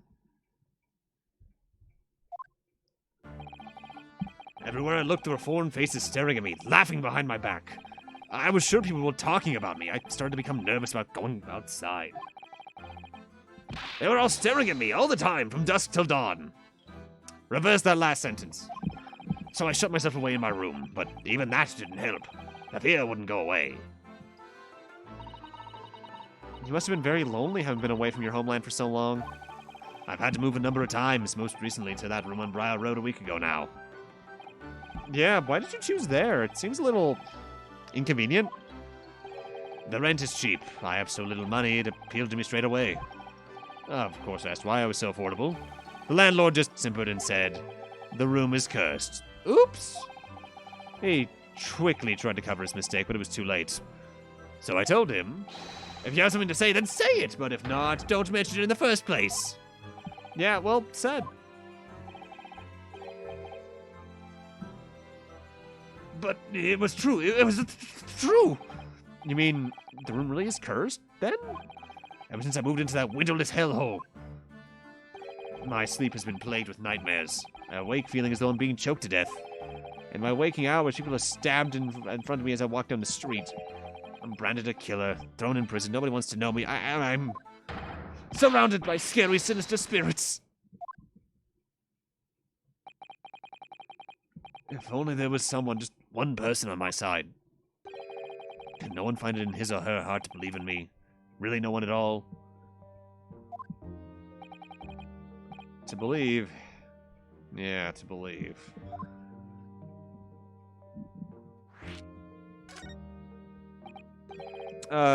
Mr. Sholmes? Ah, me, Mr. Mr. Maruhodo? Why do Brain do? But we gotta give him like a happy book that's still interesting. Looks up at my bookshelves. You know, it's beyond him at that point in terms of the science fiction angle. But I think he might enjoy The Martian. Maybe Dark Tower. He should not read Harry Potter. Mr. Naruhodo, pray, what can I do for you? It's about the case on the SS Buria, if you recall. The Buria. Ah, that case. The one with the snake? Well, yes. At that time, I was the suspect, but you believed in me and listened to my side of the story. And you helped us to investigate. I did I? Interesting. What I want to know is, why? Why did you believe me? I see. Yes, you mean... Because you were a grimly dressed, shady Eastern fellow found with the victim in a locked room? Well, if you like, yes. I'm a little surprised that the answer requires explanation, my dear fellow. It's quite simple, really. You said, I didn't do it. But I could have been lying! Surely you must have had your doubts. You must have suspected me a little. I think perhaps you have misunderstood. I neither recall believing in you, nor in that which you were telling me. What? You see, the only things I believe in are those I choose to believe in. What? What do you mean, Mr. Sholmes? I make up my own mind about what is to be believed and what is not. If I should like to believe in something, I do. The circumstances can hang as far as I'm concerned. But I could have betrayed your trust! Oh, in that case, I should have made an elementary error of judgment. Nothing more. Betrayal of trust is an overused excuse, in my opinion. Meaning, whether or not one should trust another is, in the final analysis, down to oneself. It is a matter of whether or not one can trust oneself. Yes, he's right. He's right, Locum Stone, Mr. Naruhodo Esquire.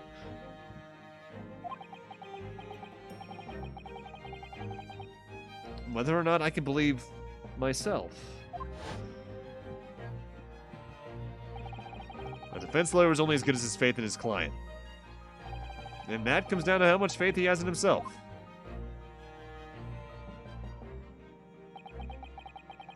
You were so right, Kazuma.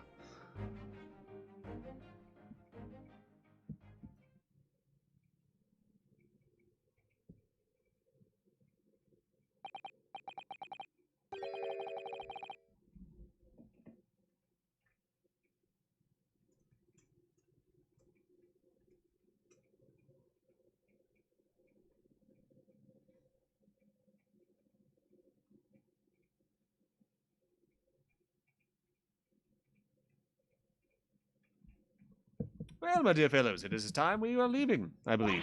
Already? Visiting hours are over. The guard will be here shortly to escort us out. There is a restaurant near here that serves excellent trout. Would you care to join me?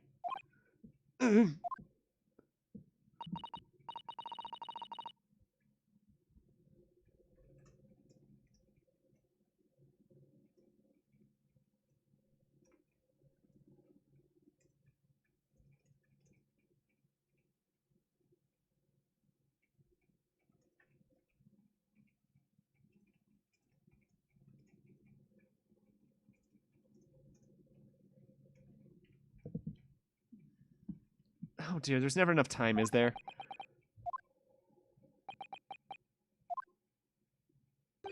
Mr. Natsume, if you'd like, in the trial tomorrow, I'd be happy to represent you.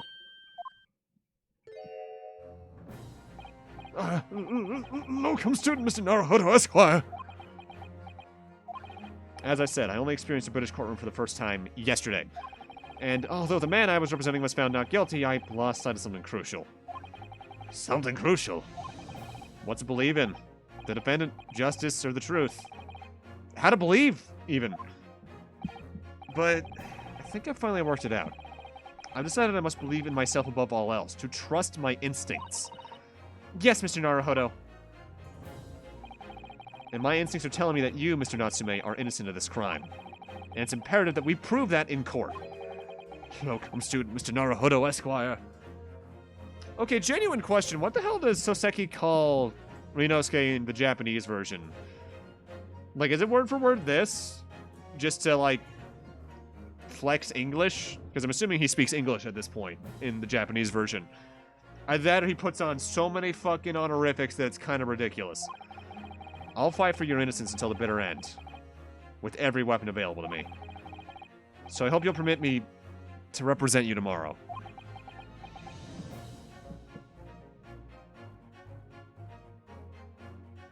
Substitute law student, Mr. Naruhodo.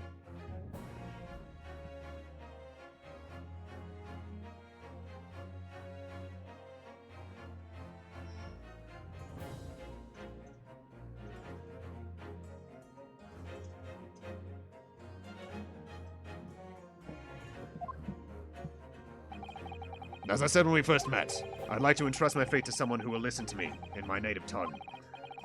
Of course, Mr. Natsume. It would be fair to say, Mr. Naruhodo, that your mind was in many ways made up from the outset. You merely needed the events of today to fully realize it. Yeah, I think you're right about that. It's been a roundabout journey, but I got there in the end.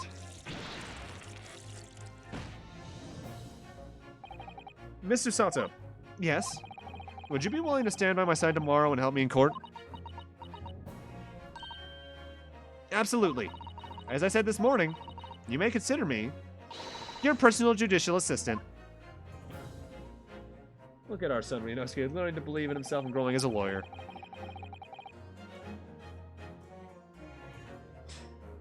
Does that mean that immediately Ryunosuke already has more character growth than Nick did in the first game? Because Nick, he definitely grew as a character even across the first game, let alone the subsequent sequels. But it was more so if they did it across either the entire game or a single case directly. Like, if you compared him maybe not in Apollo Justice, because that's a little bit of a standout anyway because of how focused he was on something. If you compare him, I guess, in Dual Destinies compared to the original trilogy, there's definitely some growth there, but some of that was definitely off-screen. Whereas we're seeing all of Ryunosuke's growth on-screen. The shocking events from yesterday's trial still weighs heavy on my mind, but it's time to stop looking backwards. Cosmo believed in me, and Mr. Scholes believes in me now, too. Also, hey, Wind, how you doing tonight? So, it's time. Time that I learned to believe in myself.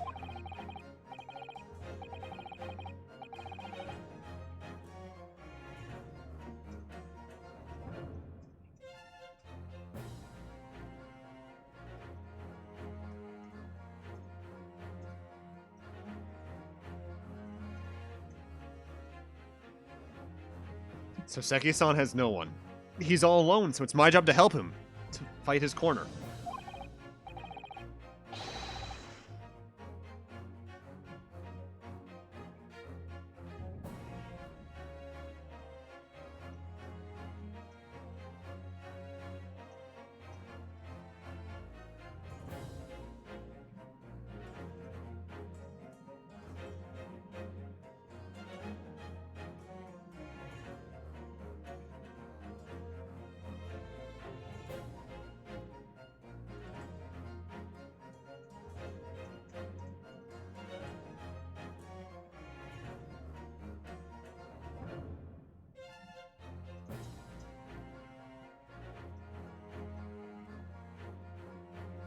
Tomorrow in the courtroom with all the strength I can muster. Let the hydration flow. Thank you, Kaito.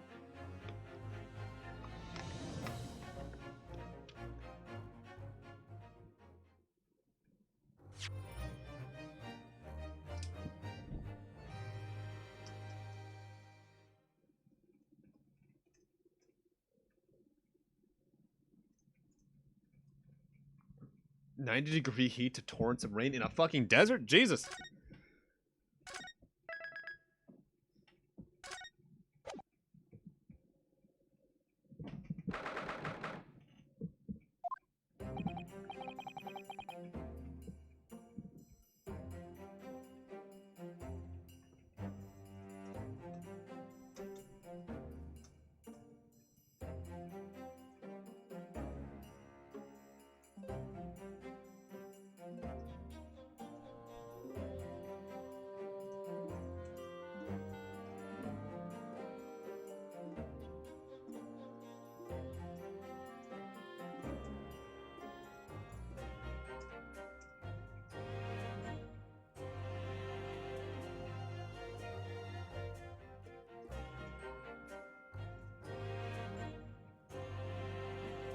Well, I never expected this.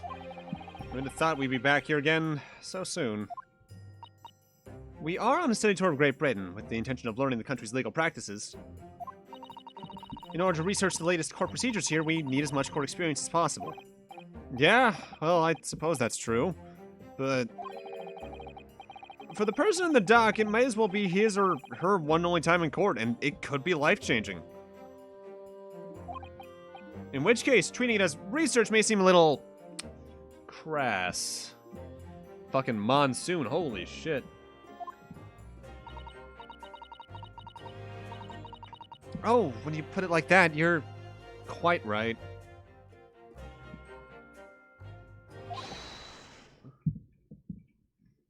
Good morning. Ah, Mr. Natsume. Good morning. Oh dear, are you alright? Your eyes are terribly bloodshot. The early bird catches the worm, as they say here in Britain. Yeah, I've heard that expression. But I really don't want to catch a worm. So I tried desperately not to wake up early, but I was so worried I couldn't catch a wink. And now I'm absolutely exhausted as a result. Do all literary people take things so literally?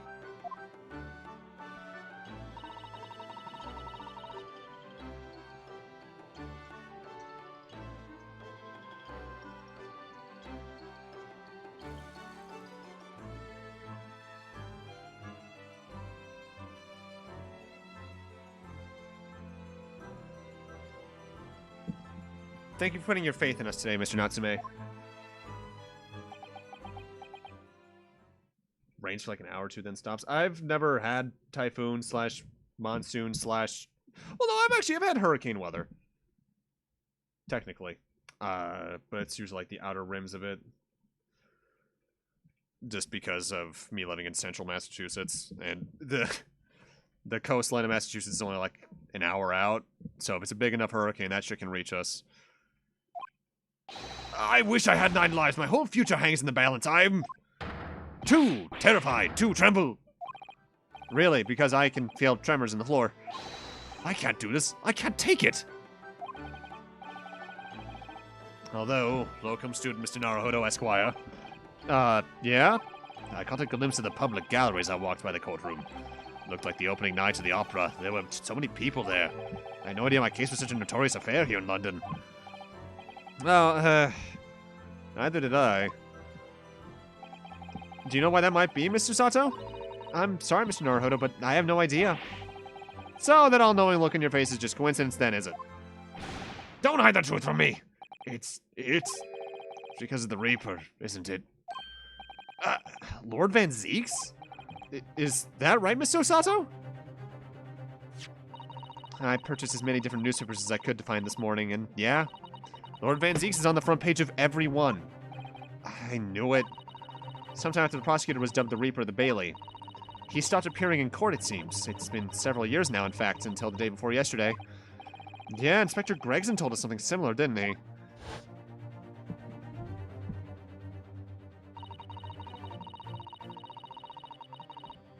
I always get the wording mixed up.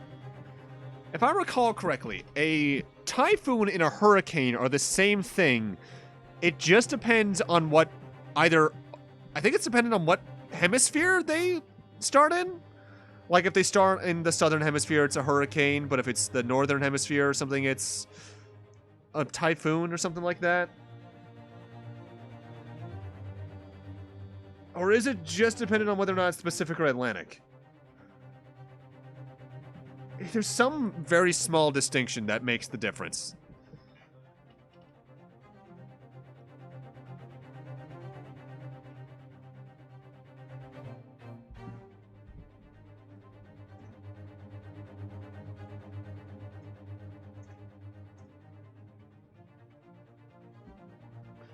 The trial 2 days ago marked Lord Van Zeek's return to the courtroom after a very long hiatus. The trial of Magnus McGilded. Ugh, what a harrowing experience that was. I believe that appearance made the greater waves here in the capital than today's. But we couldn't have realized one, of course, only having just arrived in the country. Why is the Reaper back in the Bailey so soon for what appears to be a mundane murder? That's the question the papers are asking. They're all speculating various answers. Mundane, mundane. It's the most significant saga of the century to some of us. Oh, dear, I meant no offense, Mr. Natsume, but that's how the papers are describing it. Well, lest we also forget the fact that it can spark an international incident. Obviously, the reappearance of this infamous prosecutor has caught people's attention. But there's another blatant similarity with the trial of 2 days ago. Yeah, I agree. Locum student Mr. Naruhodo Esquire. It's you! Me? Well, I suppose that's true. Both times it is you who stands against this legendary prosecutor. It can only mean that you're friends with the Reaper! Please, I don't rub shoulders with Deathbringers. Shadowbringers theme starts playing. I'm afraid that there's only really one other explanation. It can only be another example, Mr. Naruhodo, of your uncommon bad luck. Thanks for that! Oh, this is just my luck. I must have been represented by a man with such frail fortune. By the least lucky lawyer alive! Well, let's not forget that it was you, Mr. Natsumu, who asked me to represent you. Yes, it's true that I'm just a student, new to London with little in the way of experience or skills or luck. But I promise you this, I will fight your corner until the bitter end. And I will believe in you, Mr. Natsume. Oh, benevolent locum student, Mr. Naruhodo Esquire! You're not here alone with us. You're not alone here with us, Mr. Natsume. Whatever happens, we'll always be on your side. Oh, benevolent non-locum assistant, Mr. Mikotobus Esquires! I'm in your debt forever! I shall never forget this great kindness as long as I live. Mr. Natsume, counsel for the defense. The court in session's about to begin. Kindly make your way into the courtroom at once. Alright then, Mr. Natsume. It's time. Let's go. Yes! This is it.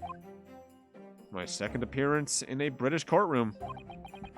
And my second trial against the Reaper. I hope you're watching over me, Kazuma. Because this time I won't let my faith waver. I'll believe in my client to the last. Just like you believed in me. I believe I can do this now. I'm ready for this fight. Man, there was still another 2 hours of fucking investigation before we actually got to the trial.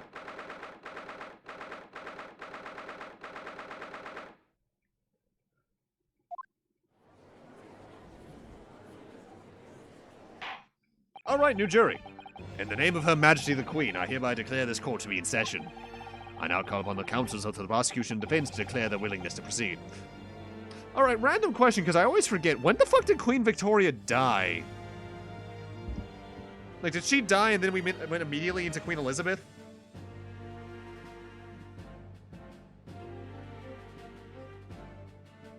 Queen Victoria. 1901.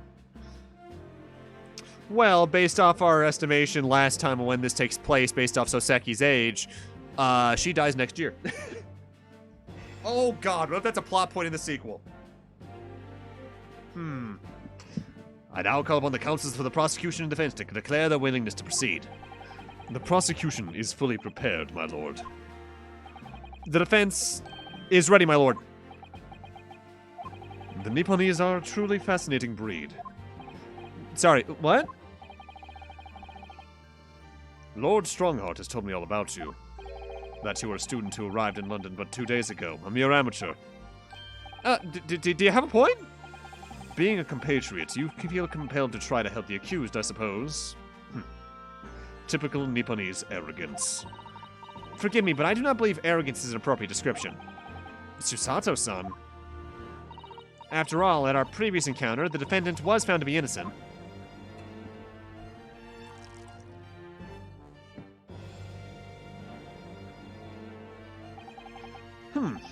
Very true, and a most fascinating, if dark, trial it was, too. The tragic conclusion came later, of course. Here's to the acquitted and his unfortunate violent end.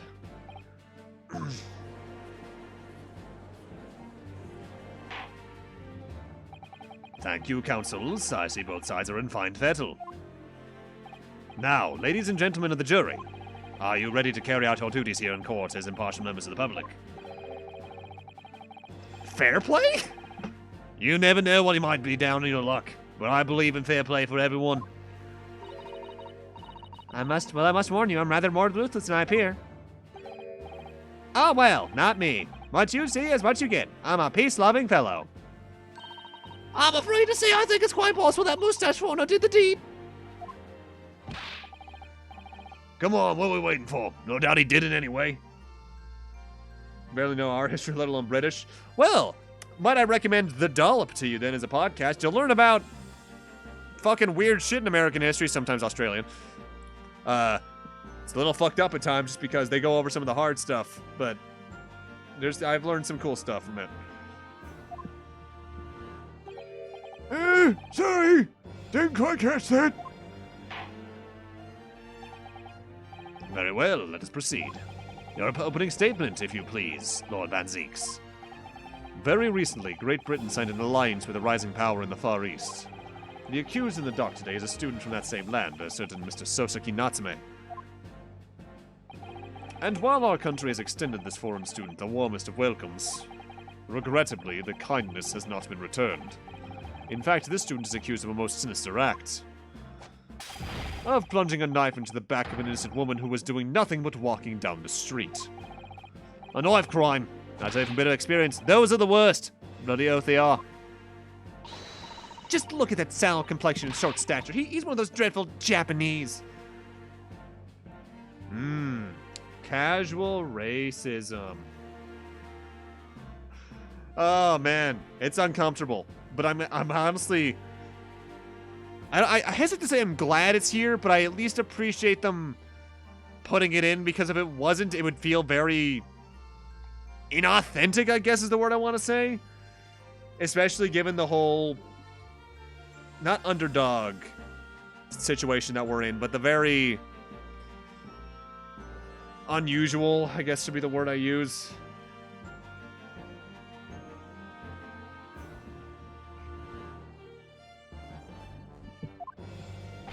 Come on, let's get this over with. With me now, everyone. 1, 2, 3. Huh? Sorry, didn't quite catch it. Pray forgive the discourtesy of smashing my hallowed chalice here in this great chamber. Allow me to call the first witness to the stand. Very well. Bailiff, lead the inspector in, please.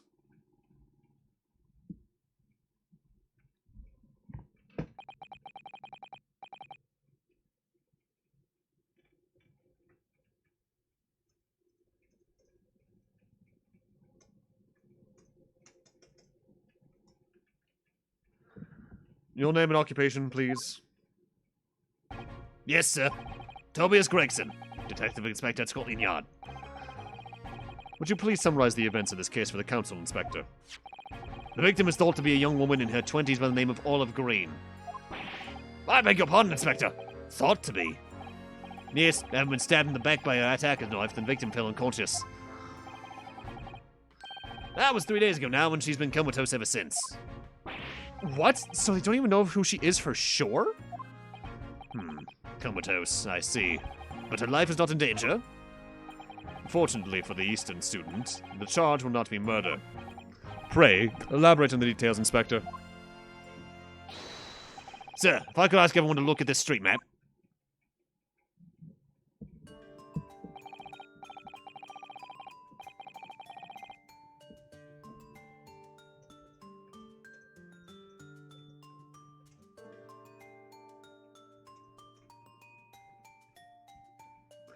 As I mentioned, the incident took place 3 days ago, around 5 in the afternoon. I have been on the pavement running alongside Briar Road, a wide thoroughfare for more horse-drawn vehicles.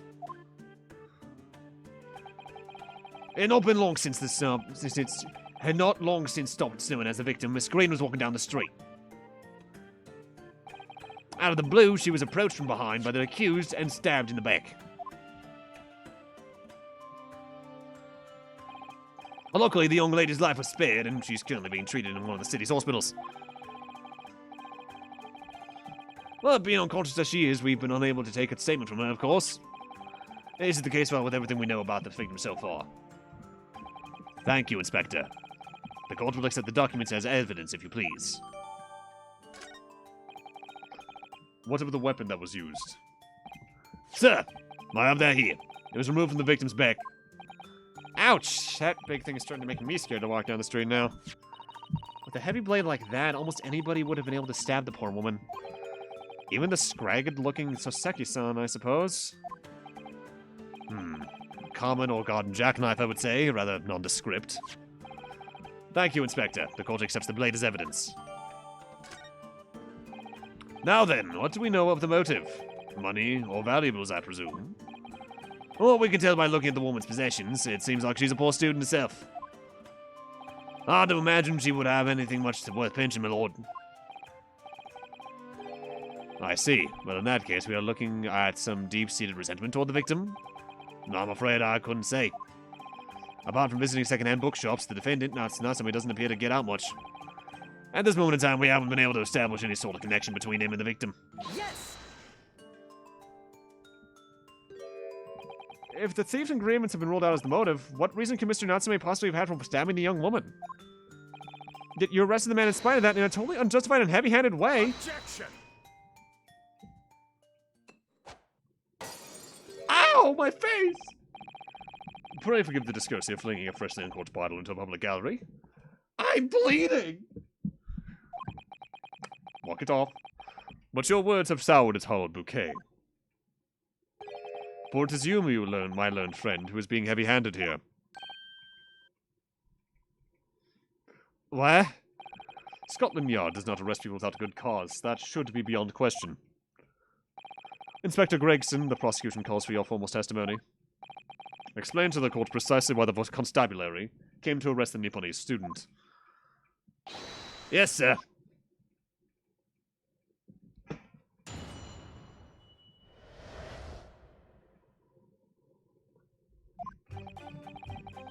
As I said, it was 5 o'clock in the afternoon when the incident occurred, and there was an unusually light fog. Visibility was reasonably good, and there was no one else but the victim and the accused. Out of the blue, the victim was stabbed from behind and subsequently collapsed on the pavement. The accused ran off, scattering his belongings all over the floor. There has been a number of old books he just bought. He was on his way home from a bookshop, it seems. It was just a matter of working out who the books belonged to, and we found the bloke to arrest him. Old books, you say? Yes, my lord. We have a photograph here of the scene of the crime, taken immediately after the incident. Let the hydration flow. Thank you, Cythera. Ah, yes. I can clearly see the books to which you are referring to. I'll take that photograph and print as evidence, please, Inspector. You Nipponese are a spineless breed, too cowardly to admit defeat. Denying everything despite overwhelming evidence to the contrary. Well, forgive me, Lord Van Zeeks, but the defendant is not denying everything as you put it. What are you doing, Mr. Sato? Do go on. Mr. Natsume has admitted to playing some part in the incident. Isn't that right, Mr. Naruhodo? Well, now you mention it. When we visited him in prison yesterday, he did tell us all that happened.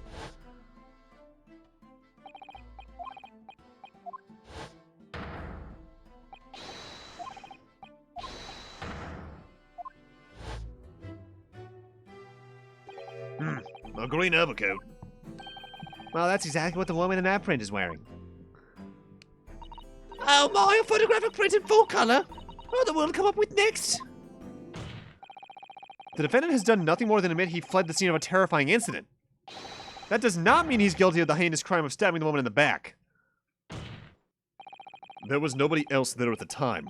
Just the two of them, the victim, and the accused. In other words, there was nobody else who could possibly have stabbed the woman. A fact that the accused concedes. Seems this cross-examination could prove to be pivotal, counsel. Proceed, please. Yes, my lord. Nothing for it. I have to use this cross-examination to turn the tables here. It's our only chance. That's every single cross-examination we do. We're how many games in? Alright, let's first take a look at the fucking evidence we got. I had theories about that with the streets. 2 shillings tendered in receipt of picture of Monsieur Lecoux, Gale for Gabriel, and the Canterbury Yearnings. Damn it, no address listed. Stab wound to the back. Female, stout build, early 20s. Pavement of Briar Road, east side. Beat a cop. A beat cop found her literally. Runs unconscious. Gleaned from personal effects. So it could not be her. Apart from single stab wound from a large knife, no other injuries were observed. Not even any, like, scrapes from her falling? That's interesting. Mind you, I might just be overthinking. Salem was seen running away by the reporting officer and was successfully arrested the following day.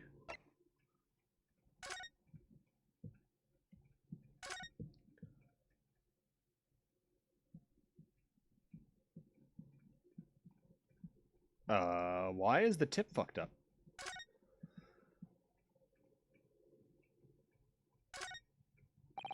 I can't find anything out of place.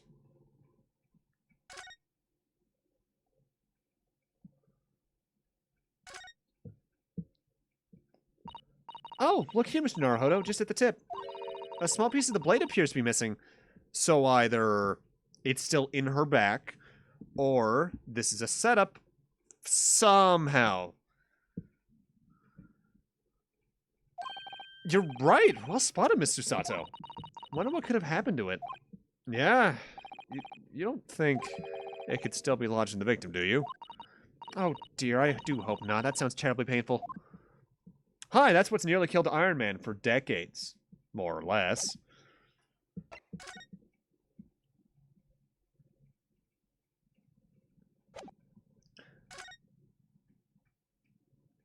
And there's no blood.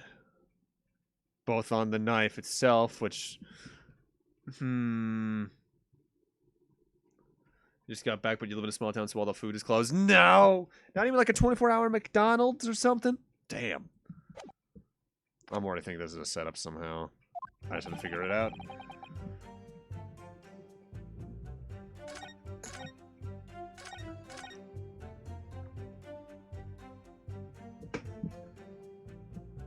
Alright, now with the information we have about the fire in the Garadeb household, I wonder if the fog was actually just smoke from the fucking fire.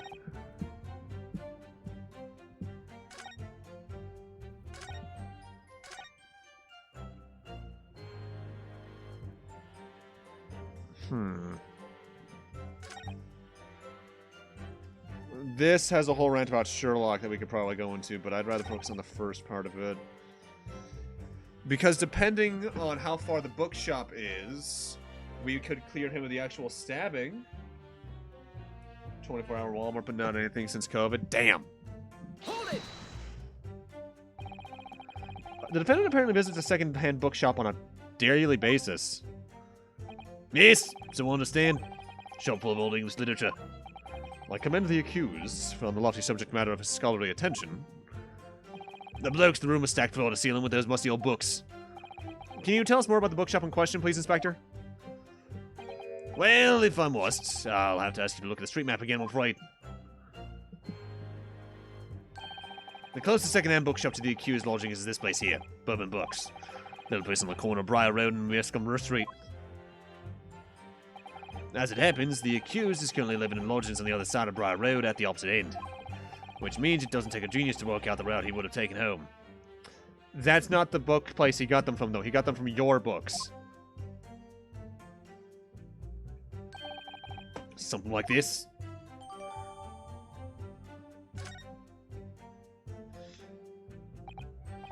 Yes, I concur with your conclusion, Inspector. The defendant would certainly have passed the scene of the crime on his way home from that particular shop. Mr. Naruhodo, I think what the inspector just told us could turn out to be of vital importance. Yeah, I agree. The most important point that the inspector just made being the name. Inspector Gregson, may I ask you a favor? What? Would you kindly add the name of the bookshop to your formal testimony, please? I believe it may be of vital importance. Maybe. Oh, well, you know, I mean, yes! It can be a very important clue. Very well. Not that I can see it being of any great significance, but please revise your testimony accordingly, Inspector. Yes, sir, my lord. Whatever you say. Could this man be any more sardonic? It was on his way home from Bourbon Books, a second-hand bookshop he apparently patronizes. No, he fucking wasn't. If I could just stop you there, Inspector Gregson. What is it, Sunshine? I'm a busy man, you know. This is a receipt that we found in Mr. Natsume's room. It was issued on the day of the incident and details the purchase of 3 second-hand books. And you found that in the accused's room, did you? Yes, but the point is not where the receipt was found, but the name of the shop printed on it. Go on. This receipt was issued from a bookshop called Your Books. Your Books? E-E-Y-O-R-E, I presume. Yes, my lord. So Mr. Natsume did indeed purchase a number of books at a second-hand bookshop that day. However, the bookshop in question was not Bourbon Books. Eh? What? Inspector, do you know this other bookshop? Yes, sir. Your Books is another second-hand bookshop not far from the Bourbon Books. It's just that... Well, it's such a small place, I didn't think the accused would have known about it. Objection. But the fact is... But in fact, that is the bookshop which the defendant visited on the day in question. And this receipt proves it. Objection. Yes, for what difference it makes. Wherever the man purchased his musty tomes, it makes no difference in the final analysis. Objection. I disagree. I mean, after all, I have the street map here. That might be of help. Yeah, thank you. Have a look at this, please.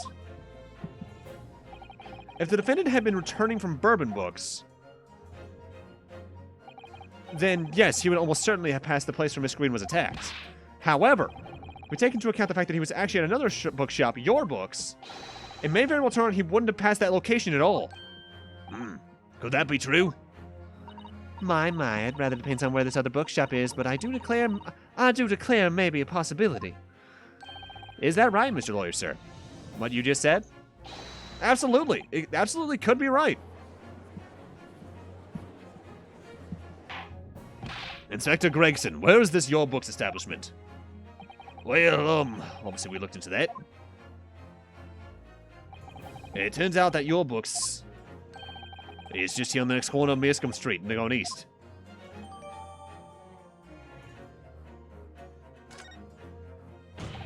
There you have it. As you can clearly see now. Oh.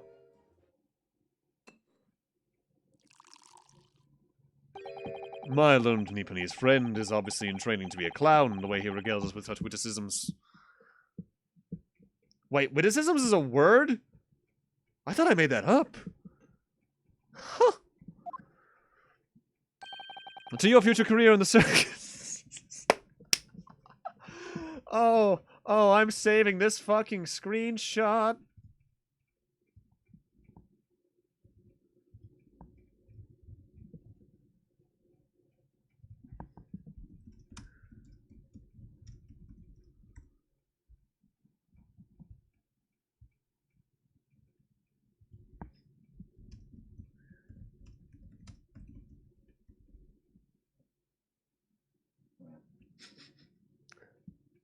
As you can see, shit, he might have gone the same route.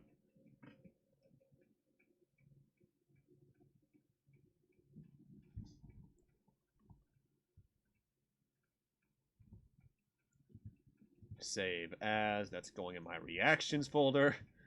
Data, no, it's in pictures. Reactions.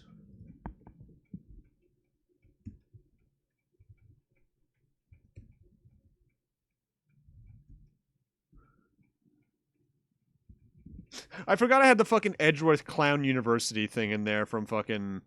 Was that... Yeah, that was in Investigations 2 that picture was from, I think. You put that glass down now or I'll put it down for you. I didn't think I need to spell it out, but here we go. The accused was coming home from Your Books instead of Bourbon Books. There's no doubt he still would have passed the place where the victim was stabbed. Yes, thank you, Inspector. Ugh. Allow me to reiterate from my learned, if somewhat slow, Nipponese friend. Ow! Fuck, that hurt.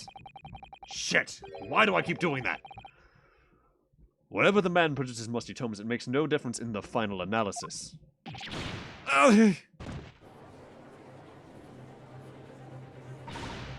Just as I suspected, you can't fool me. And I don't suspect... and I... Wow, I'm losing that voice.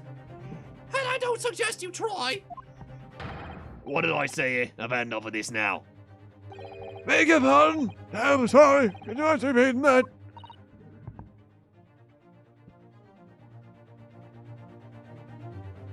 What if he has them fancy cut-resistant gloves? Would those have existed in 1900? Mr. Naruhodo, we mustn't give up. What do you mean? If the prosecution's assertion is correct, the members of the jury may very well decide that Mr. Natsume is guilty. Ah, she's absolutely right. We must consider the assertion just put forward by the prosecution very, very carefully. They claim Soseki-san must have passed the location of the incident in his way home from your books, but...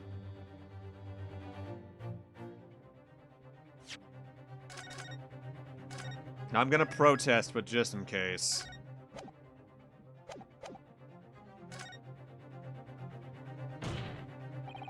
The assertion just made by the prosecution is fundamentally flawed. Explain yourself, counsel. Yes, my lord. You can see what I mean on this map. When returning from your books to his lodgings, Mr. Natsume could have followed the route suggested by the prosecution. However, that isn't the only conceivable route to take between the two places. If the defendant used these streets, look what happens. He arrives back at his lodgings without passing the location where the victim was attacked. Objection! Talking back to a clown is a fool's errand, of course. However, I feel compelled to point out that that route is what is commonly referred to as the long way around. Ah! On a cold winter's night, why would any man choose to take a longer route home? Well, The answer is extremely simple. He wouldn't. In other words, the accused took the obvious route back to his lodgings and is the obvious perpetrator of this crime. Objection! But, aha! Yes, I've got it. Obviously, we must ask the man himself. Ask Mr. Natsume which route he took home. I have already informed the court of the accused's response to such questioning. He claims he has no recollection. Ah! That's right. As I said, the bloke seems to spend his time outside wandering aimlessly from A to B. And that day was no exception. He says he doesn't remember where he was or what route he took home. I don't believe this!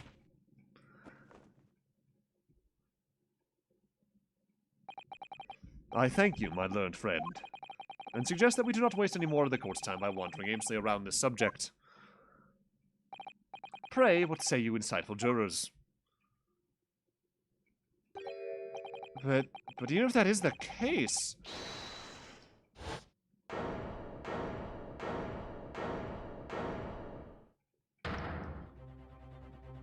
I agree with Lord Van Zeeks. Wholeheartedly and in every way. What? I don't believe it. Does this mean... We members of the jury are completely convinced now. Very well. In that case, I hereby call upon all members of the jury to present your findings to the court. Guilty! Guilty. Guilty! Guilty! Guilty! Guilty!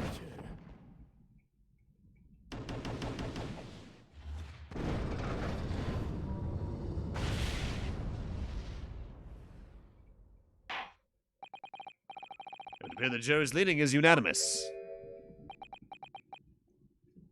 Oh, fuck, not again.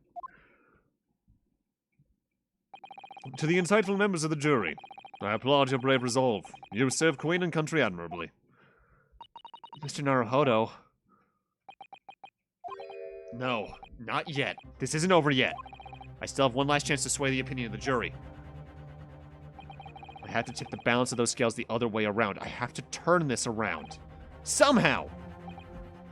Those are the eyes of Corey, not yet willing to give up and die. So I presume you intend to wield your rights again in this trial? Rights of defense written into antiquated British law that should have been buried long ago. Call it antiquated if you want, but it's the defense's prerogative to carry out a summation examination if it so chooses. Very well, counsel. In accordance with the letter of the law, we shall proceed with the summation examination. Are the members of the jury ready, Mr. Foreman? Of course we're ready. I'm all too familiar with that Nipponese whippersnapper and his uncas refusal to throw in his alley.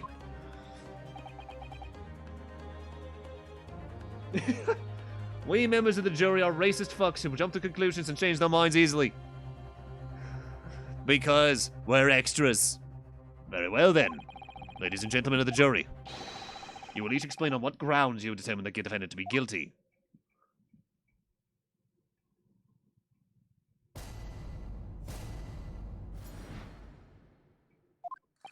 For pity's sake, that little Nipponese already admitted himself, didn't he? If he said that a woman in green collapsed before his eyes, why can't only have been the victim?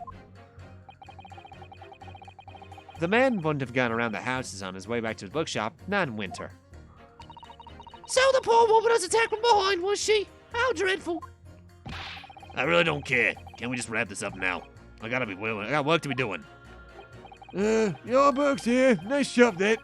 My bourbon books. No, not worth a visit.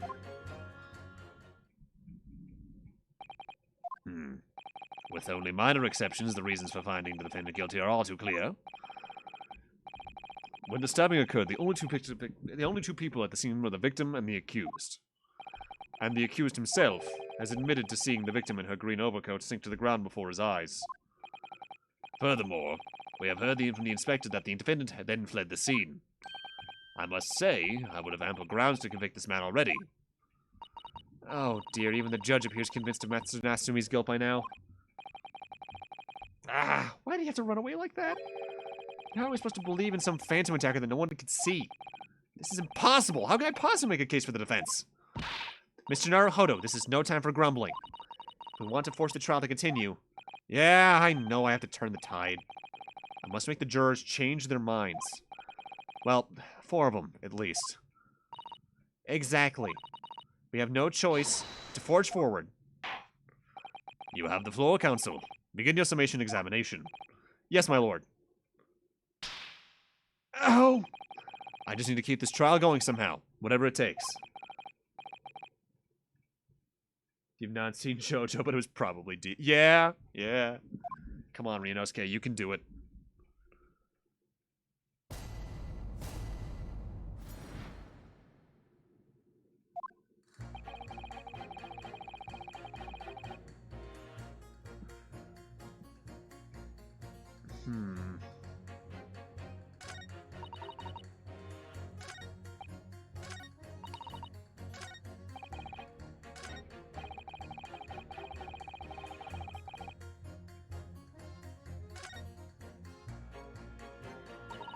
It sends a shiver down my spine to hear the members of the jury so convinced of Mr. Natsume's guilt.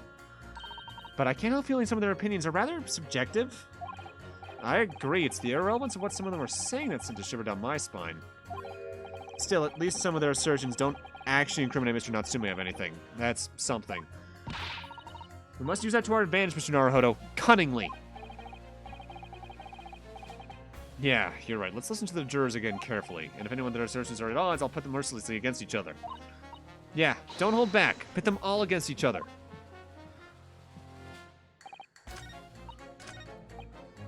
Alright.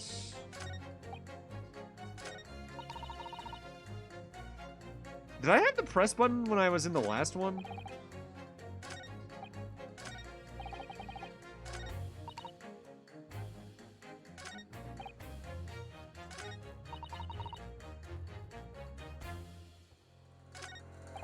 These 3 are all very focused on the trial itself. Not even these 4. These 2, though, are having problems. Let's see if I can press an actual opinion out of them, maybe? Hold it! A man's life is on the line here, sir. This will take as long as it takes. Don't get clever with me now, son. My life's on the line too, and so's my family's. Ah, Like so you wouldn't understand, but a laborer like me can't afford to take time off. If I don't work, I don't eat. Neither do the wife and kids. oh, I see. That must be very hard. I go to the union every morning to find out what needs doing. If you're late and the work's taken, it's tough. This time of year, there's water and gas supply pipes bursting left, right, and center. They're after cheap labor to get the roads dug up to fix it. It's a hard slog from dawn till dusk, it is. So, you were out digging the roads on the day of the incident as well, were you? That's right. In fact, I remember it rightly. It was just around the corner from where it all happened. That old bookshop was. What? Another coincidence? That's right, Mearscombe Street it was. Mearscombe Street? On the map, Mr. Naruhodo, there's only 3 named streets.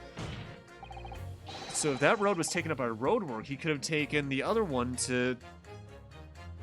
Oh, yes. Juror number 5, I need you to add that information to your formal statement, please. What's the point in that? Can't we just get this business over with now? Please, sir. It's important. Fine, I'll do it then.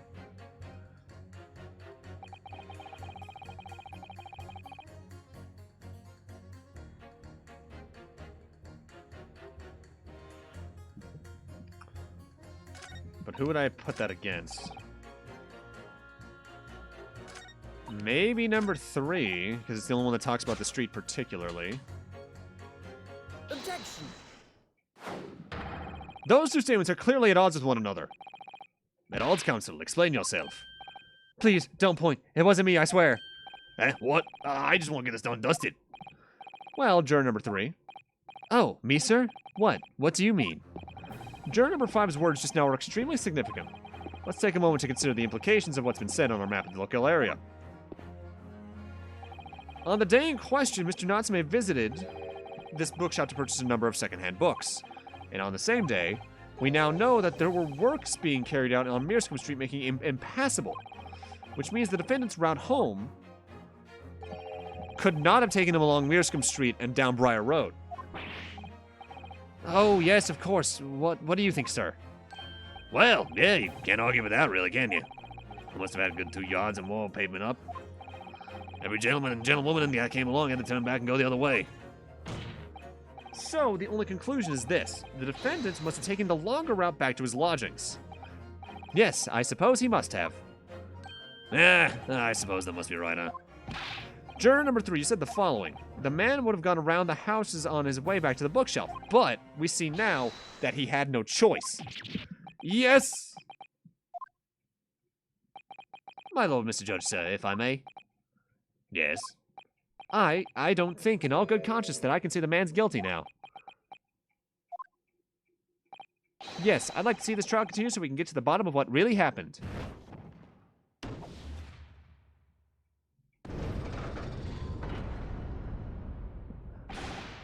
All right, how well did Alex do in Chocobo Hot and Cold?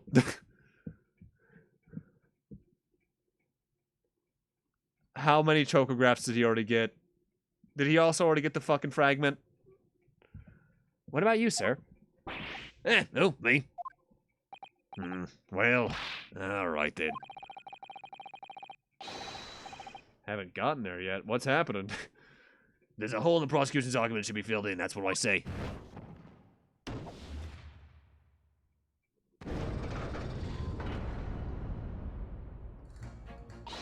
Oh, well done, Mr. Naruhodo. That was wonderful. Well, we've managed to change a couple of minds at least. It's strengthened our position somewhat. Oh, friendly monsters in the Stalazios. Gotcha, gotcha. They'll be asking themselves if their current leanings are really right or not. Now, if only... Oh, shit. If only we could just identify one more name clone. Oh, fuck. Oh, shit. Stop the autoplay. We might be able to tip the balance completely. Yes, that's exactly what we've got to do. Van Zieks is looking to bring this trial to an early conclusion. That's what we have to prevent, by whatever means we have at our disposal. Thank you, counsel. On with the summation examination, please. Yes, my lord. All right.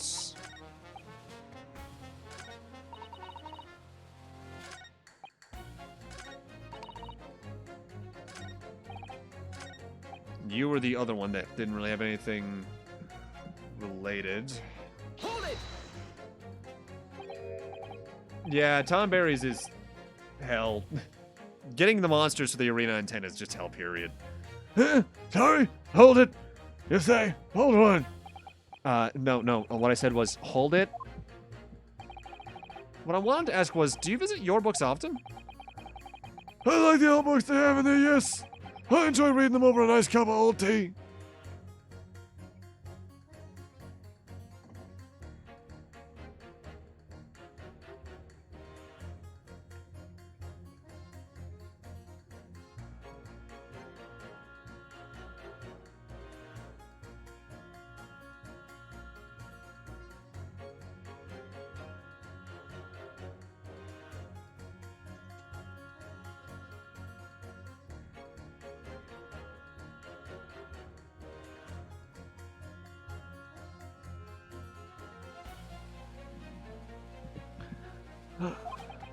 That's my daily routine, you see.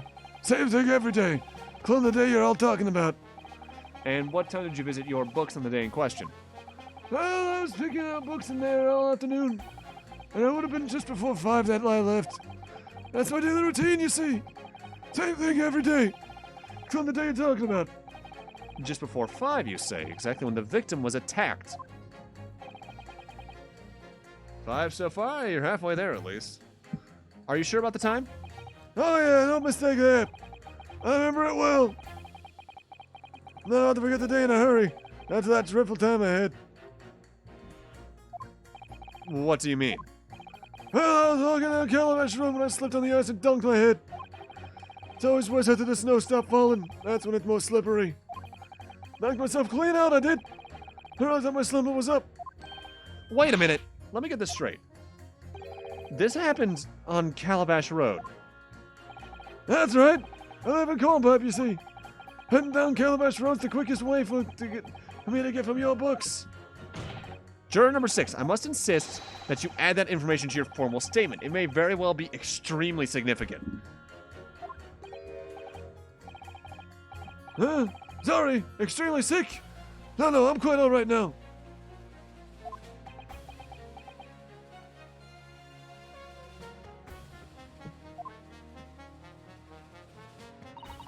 You've changed 2 of the jurors' minds, Mr. Naruhodo. Yeah, just 2 more to go. Deliver the finishing blow now. It's time to turn tables here. I wish I knew how to do a Susato takedown, but I suppose words will have to suffice for now.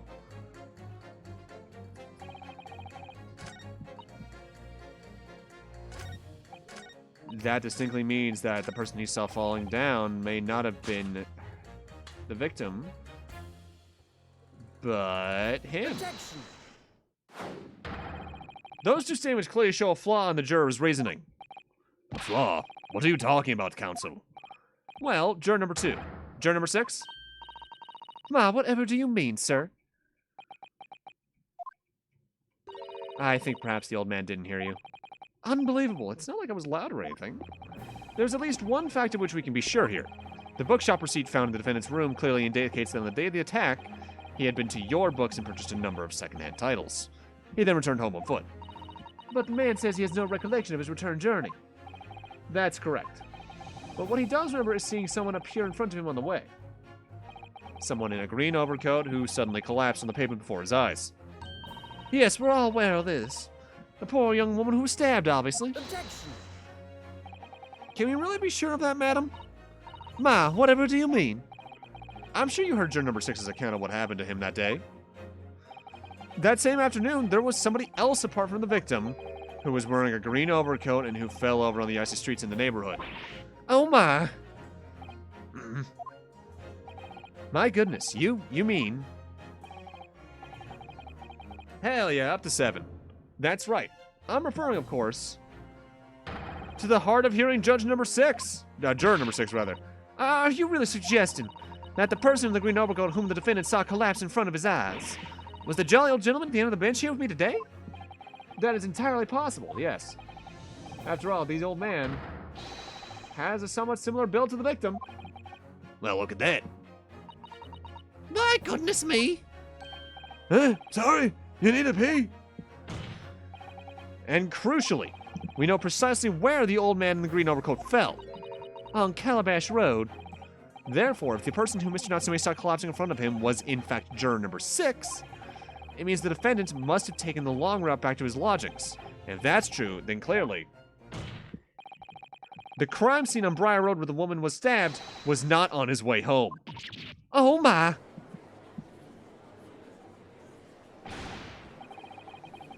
You idiot old man, if you hadn't been so daft as to be roaming about there, we'd have been boxed off this hours ago. Had really? What were you thinking wearing such a befuddling coat? Heard you say to me? Is it a crime for the elderly to walk the streets these days, Is it a crime to slip over the ice? Is it a crime to keep up the latest styles and wear a beautiful green overcoat? Is it?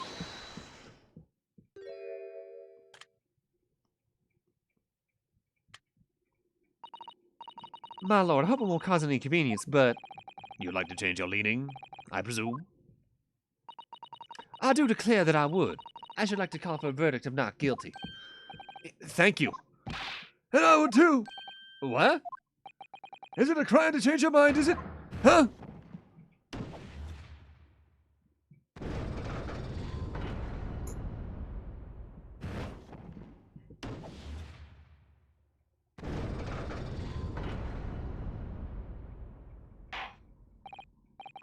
Well, that summation examination is concluded with a rather large shift in opinion. The eyes 2, the nose 4. So the nose have it. Not guilty, they say. Which means we no longer have a consensus among the members of the jury. The trial will continue. Objection!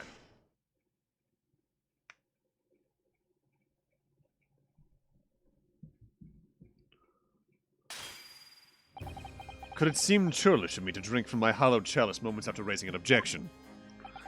Only to crush it in disgust. Pray forgive the discourtesy. Also, ow! Fuck, I gotta stop doing that. Lord Van Zieks? It seems I must retract my earlier remark. What do you mean? I mistakenly credited these jurors with intelligence by describing them as insightful. Yet we have just witnessed them falling for a cheap trick performed by an Eastern's entertainer. Eh? Whatever do you mean? Objection! I haven't tricked anyone. Everything I've said is the truth. Indeed. Stalwart juror number 5 was undoubtedly repairing the road as he claims. I believe you said it was a good 2 yards of pavement which you had excavated, sir. That's right, took me the whole day and they paid me a measly tuppence for it. Now, my learned Nipponese friend, tell me. Do you have any notion of the distance that 2 yards represents? Well, if I'm honest, I don't have a clue now. 2 yards is a little less than 2 meters. Less than 2 meters? That's not much at all. In other words, a distance readily vaulted by anyone of moderate vigor. Would you not agree, my stalwart friend? Eh? Me? Well, I can't say you're wrong, no. What? And did you not perchance erect a sign to prevent pedestrians from passing the site of your works? Huh? I wouldn't dream of it. What a waste of time. No coaches would have had a hope of passing anyway. We just turn any gentlefolk back when they come. Kids just jump right over us all the time. The accused is no gentleman as far as I can see. I have little doubt, however, that he could spring over a 2-yard trench in his meanderings around town. Yeah, Tom Berries will fuck you up. In fact, I'm kind of glad.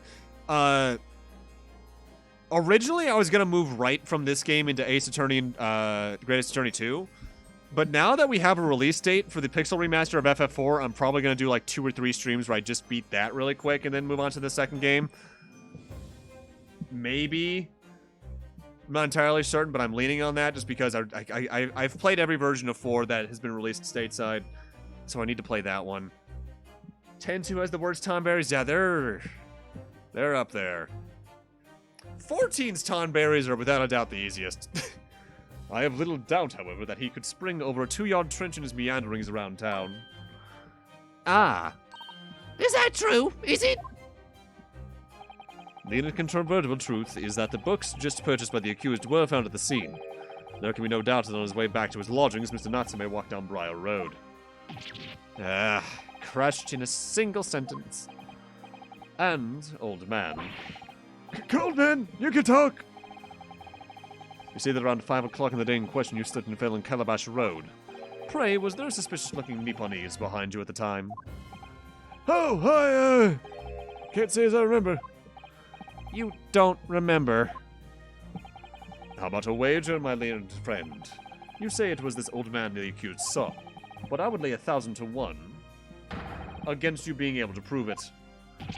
Ugh.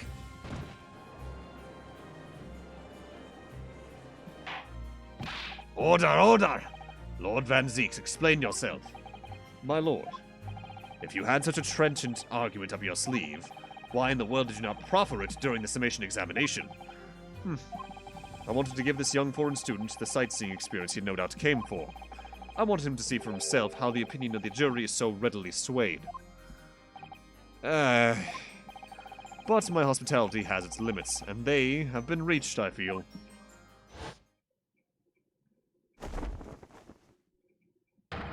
So, my learned friend, today's sightseeing tour of London is now over.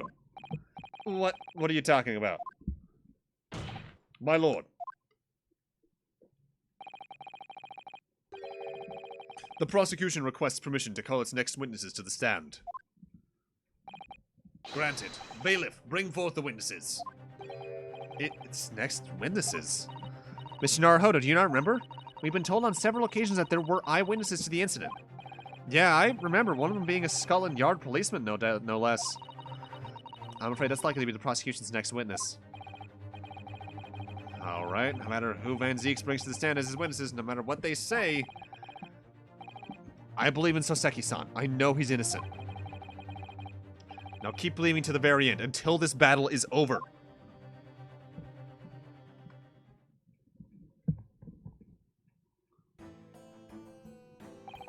Witnesses, please state your names and occupations for the court.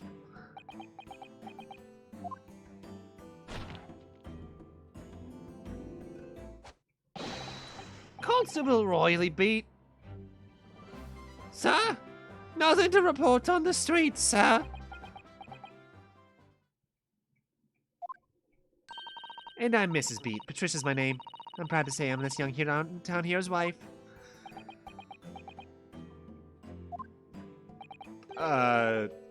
What's the story here? Well, in truth, we've not been married long. In fact, we celebrated our first anniversary only the other day.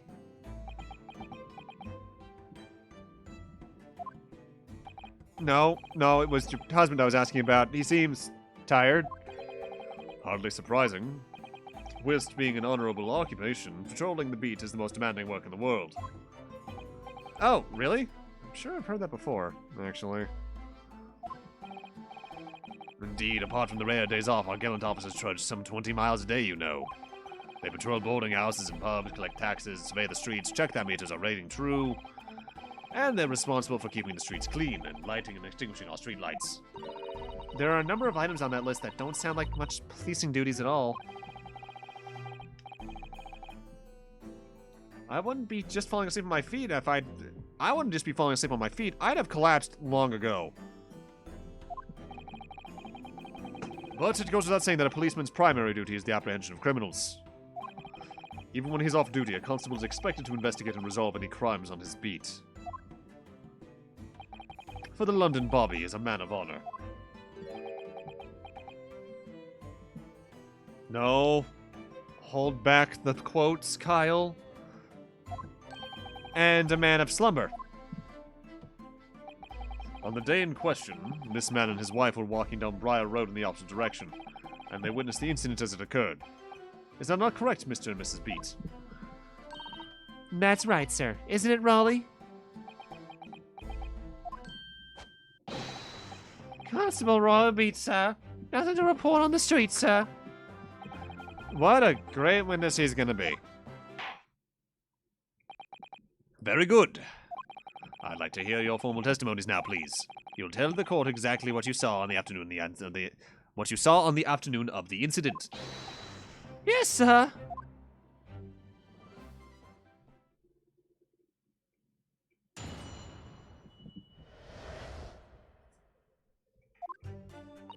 It was our wedding anniversary, and Rolly was taking me out for a meal. There was no time to change after work. Anyway, two silhouettes appeared out of the fog on the pavement in front of us. All of a sudden, one of them just collapsed on the floor, and then the other scattered something before running off. We ran straight over, of course, and we went to help him at a nearby police box. It was definitely that Japanese man in the dock. Rolly and I both saw him clear as day. Well, this is extremely compelling testimony, I must say. But it wasn't a clear day. Also, scattered the books? I'm assuming they mean in that case? Given his obsession with books, I don't see him just throwing books on the ground. Oh dear, this policeman and his wife are claiming to have possibly identified Mr. Natsume at the scene. If their testimony is true, the alternative course of events that you established in the summation examination will be quashed. It's death nail, in fact. Because that alternative was never viable in the first place. What an unfortunate chancing. And on your wedding anniversary, too. Oh, I know. But I still managed to go out for the evening with my man. I thank the Lord for that. Gosh, the life of a London Bobby sounds very hard indeed.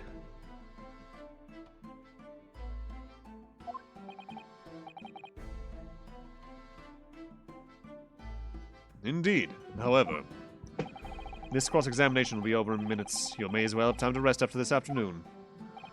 What do you mean by that? My learned friend, the witnesses saw the face of the man fleeing the scene. They are testifying under oath that it was without doubt the accused, Mr. Soseki Natsume. Man, I think my reading is getting worse the more I get into these games, and I can't tell if I've had a stroke at some point over the time, or if I'm just getting more and more tired.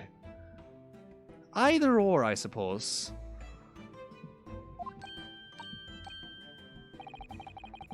And one of these witnesses is a policeman, no less, so you appreciate the gravity of the situation, I'm sure. Except that the man's so tired, his wife has to do all the talking.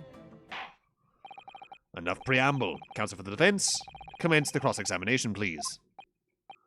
Yes, my lord.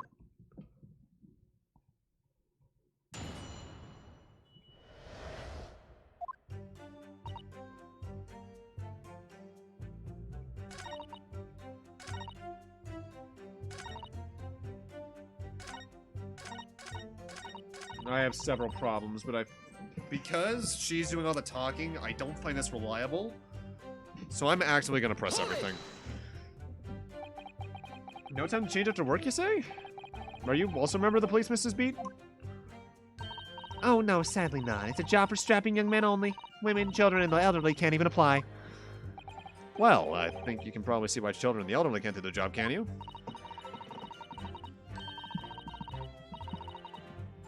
I think Rolly looks ever so handsome in this uniform. Suits you down to the ground, doesn't it, darling?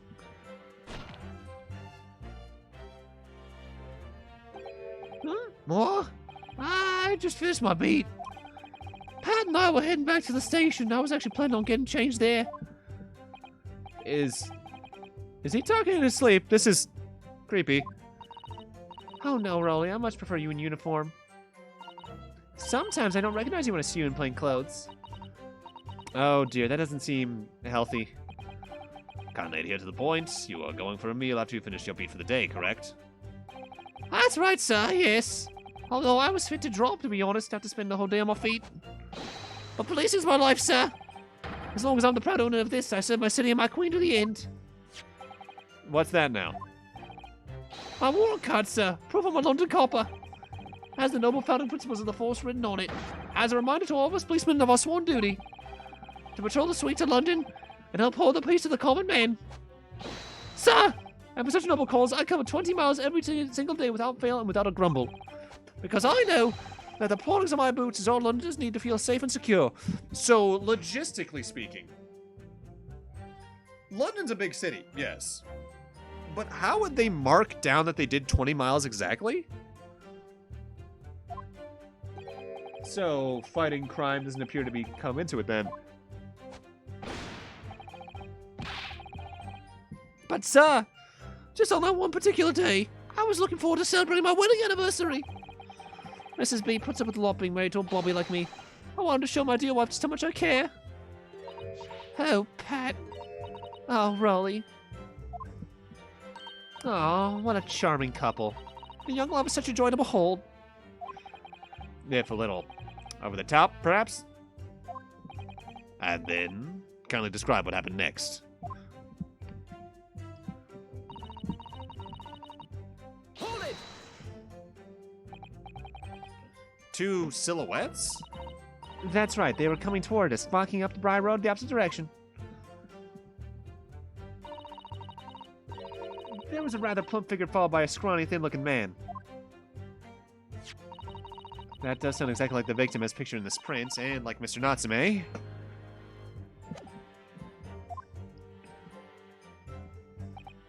Yeah, unfortunately it does. And you're certain that at that time there was nobody else nearby. Oh, quite certain, yes. It was dark, but there are streetlights on Briar Road, you see. There was nobody else around at all. Isn't that right, my darling?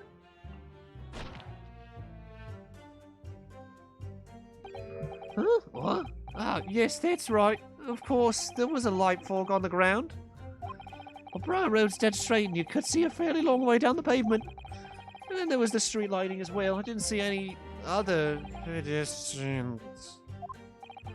Before sleep takes a firm hold, your answer, please, Mr. Beat. Are you quite sure of what you've just said? Yes, sir. As a cop who spends all day, every day, keeping watch on the streets, I'd swear to it, sir.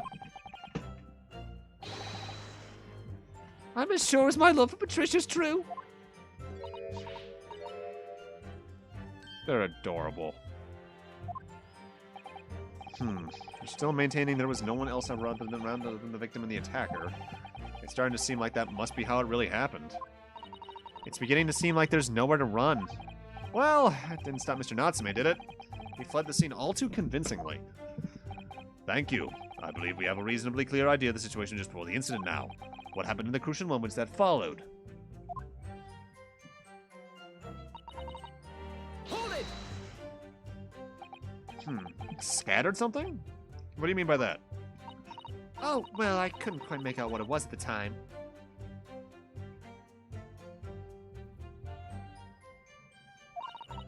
But when we got closer, we realized what it was. Didn't we, darling?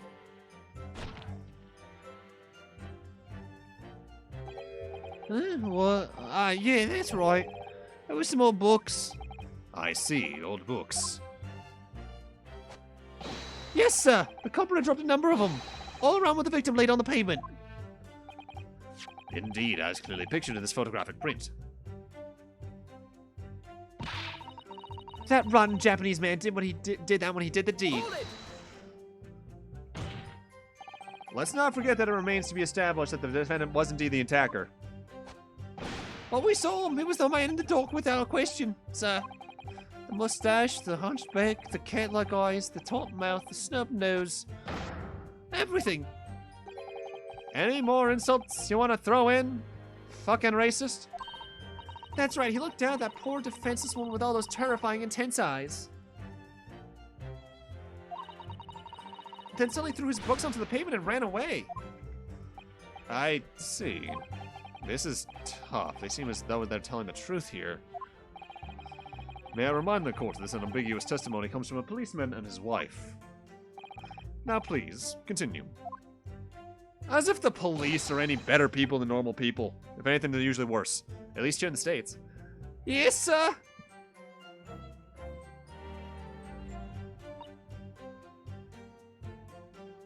Hold it!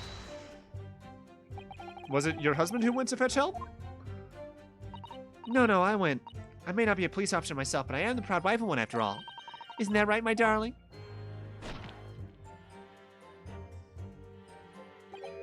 Huh? Well, ah, yeah, that's right.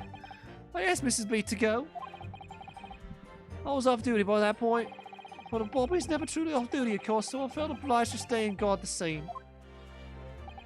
Very laudable, Mr. Beat. Preserving the scene of a crime is a task of considerable importance. That's why I said Patricia, you see. I told her where to find the right police box. Forgive my ignorance, but what do you mean exactly by the right police box? Depends on a crime's location, you see, as to who deals with it. Where the woman was stabbed wasn't actually on my beat. So I told Patricia the way to the police box of the beat the incident fell under so she could go and report it. I ran there as quickly as I could and asked for help from the Bobby on duty. There's nothing more potent than a young couple in love working together, you know. But when I opened the police box, I found myself faced with some very interesting sights. And thanks to your swift response, the case was quickly resolved. These actions of two model citizens.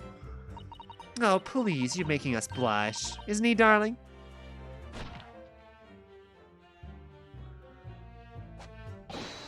Yes, sir. What Patricia said, sir. Let's move on, shall we? Hold it! But surely you wouldn't have been able to see his face by the light of the gas street lamps, would you? We absolutely could. Us Londoners have exceptional eyesight, I'll have you know. Right. The light from the street lamps is more than enough. My husband already told you that the fog was only light, didn't he? Yeah, and what of the fog? We're famous for it across the globe, I believe. But it's an absolute menace to those of us who have to live with it, of course. No, it is. When it's thick, you can't even see the hand in front of, at the hand of your own arm. Yes, all right, I take your point. Now, could you stop shaking your husband about? The constant fog makes our eyes very sharp, you see. That's why we can tell for sure and certain that it was that little Japanese man we saw. Can't we, darling?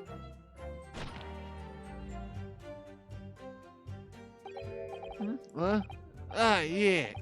It was the accused, no mistake. The mustache, the hunchback, the cat-like eyes, the top mouth, the snub nose. Unmistakable, sir! As far as this couple's testimony is concerned, there can't be any question. It was Soseki-san they saw running away from the scene of the crime. So that's it, is it? That's their entire testimony. What do you think, Mr. Naruhodo? Well, I hate to admit it, but when hearing the testimony, it really does seem as though Mr. and Mrs. Beats saw what they really saw. What they say they really saw. Mr. Natsume running away from the scene on Briar Road that day. Yeah, I feel the same. So if that's true, where does it leave us? The members of the jury are surely to call for a guilty verdict after this testimony. Oh no, then what do we do? If Cosmo-sama were here, what are you trying to say? I think he would try to find a contradiction somewhere else within their testimony. What do you mean, somewhere else? Their statements about seeing Mr. Natsume is unequivocal. Calling that into question won't help. But if you could identify some other part of the testimony which appears to have contradicted the facts, you might be able to discredit them, to make the jury doubt if the pair's memory of the day is accurate. Oh, right. Put simply, we must focus on finding a discrepancy in these statements somewhere. If we don't, I'm afraid the trial may reach an early and unfavorable conclusion. Ugh, why do I always seem to be so up against it? Mr. Lawyer, sir, can I ask you something? Oh, yeah, of course. What is it? Well, you keep asking all these questions about everything we told you, so... It seems like you don't believe our testimony. Is that right? Is it, well, with it? No. Oh, no, it's really not that at all. My husband's a policeman, remember, and I know what I saw. I remember every last detail, everything, like... Oh, I know. What about the books the man dropped? I can tell you the names of every single one I could. Every single one. And you dare to question how reliable my testimony is? That will do, Miss Beat. No, it won't do at all. That Japanese lawyer has no idea what I'm capable of. You know, I decided to give him for insulting us. Don't think I meant it Rolly would. I'm gonna punch you with my husband's fist. Get over here. This makes me not liable for suit.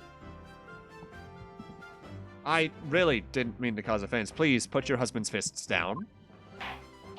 Perhaps you would like the opportunity to supplement your testimony, Mrs. Beats. Might that appease you? Oh, thank you, my lord. That would settle things nicely. Wouldn't it, darling?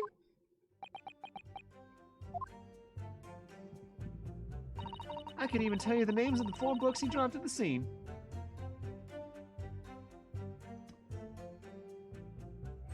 Wait, 4 books? There's only 3. Huh? Objection! Yeah, I was wondering if it was one really big scarf or matching ones. I was hoping it was going to be connected just for the joke of them potentially running away and then falling. So you're saying that there were 4 books? That's right. I remember all of them.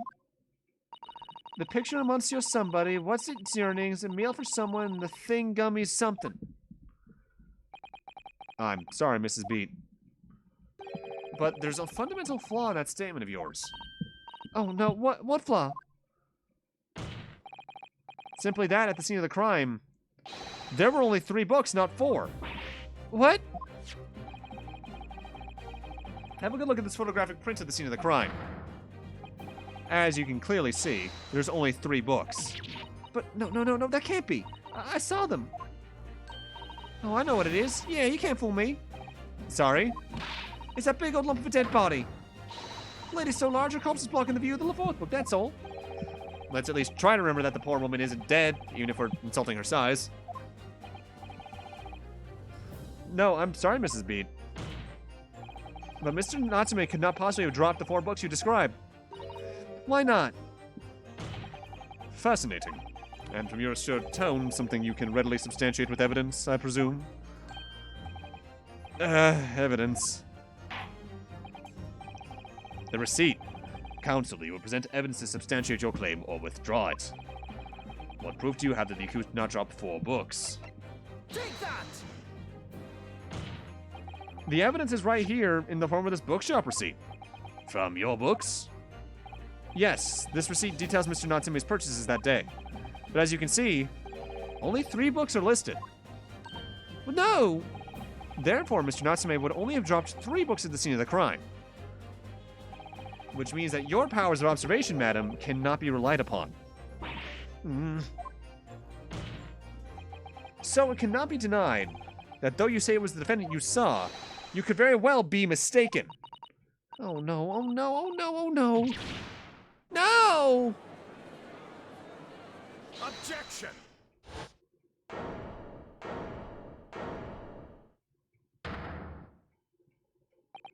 It's plainly evident that it is your powers of deduction that cannot be relied upon, my learned Nipponese friend.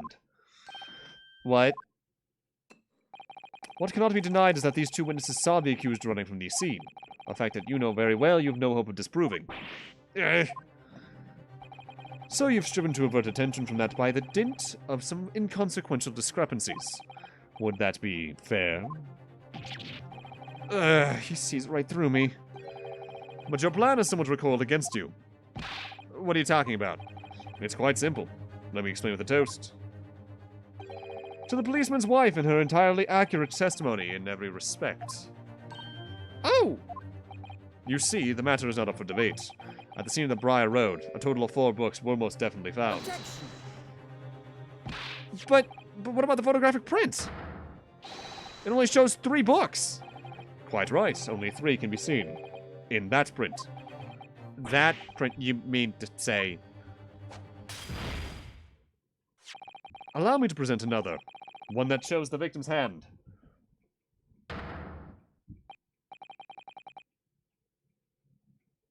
That's not...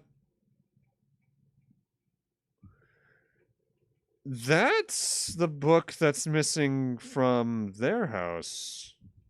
It's even got the burn mark. I don't believe it. It's the 4th book. As you will observe, the 4th book was hidden from view in the original print by the victim's torso. No. No!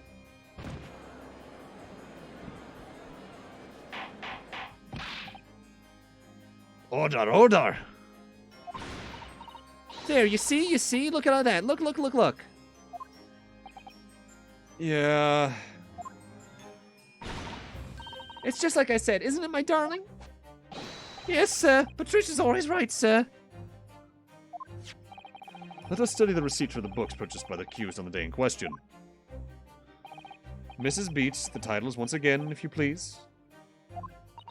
Oh, yes, of course. The picture of Monsieur somebody or other. The picture of Monsieur Lecoq. What's its yearnings? Canterbury yearnings. A meal for someone. A meal for Gabreau, in fact. As the court has just heard, the witness remembers the Turk titles flawlessly, save for a few minor details. Mrs. Beats' powers of recollection can only be described as exceptional.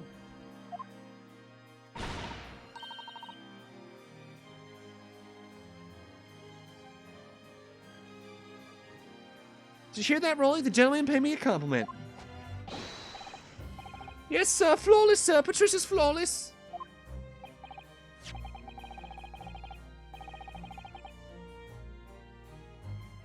But there's only 3 books in the receipt, and Mrs. Beat mentioned 4. There's nothing surprising about that. Clearly the 4th book is that which shown in this photographic print. I'm sorry, Counsel, but does that not seem odd? Why should the 4th book be omitted from the receipt? It's not odd at all, my lord. As the photograph clearly shows, the 4th book was found in the victim's clutches. In other words, it belongs to the victim. The victim was holding her own book? I wonder, what became of that 4th book? Obviously, it wasn't overlooked by the investigating officers at Scotland Yard. I have it here as evidence. You will submit that and the aforementioned photographic print to the court, please, Counsel. With my pleasure, my lord.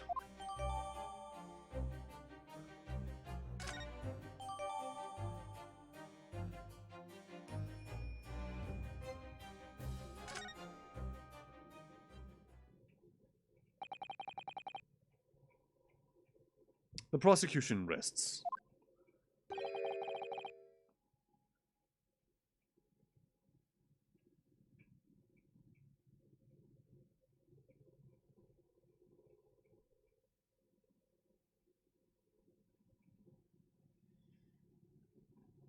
Oh, my neck.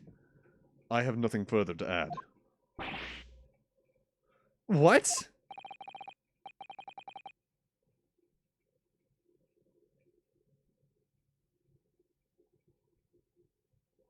You seem surprised, my learned friend.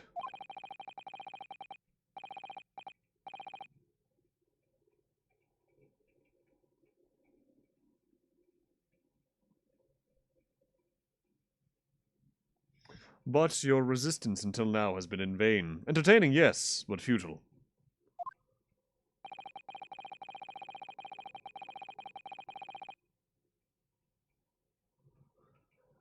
The spurious longer route to the accused lodgings that you tried to establish in your summation examination, and the attempted discrediting of the witness's powers of recollection in your cross-examination.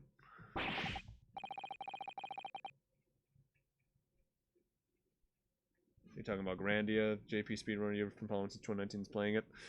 I've never played the first one. The second one, when I tried to play through it, outside of Cam Clark voicing the protagonist in the most Cam Clark way, Cam Clarking, it just feels so slow. I can't tell if that's just because of my moderns, of like how I play games nowadays or something, but it just feels off. Futile. I walked right into this, didn't I? You see, everything we've said is true.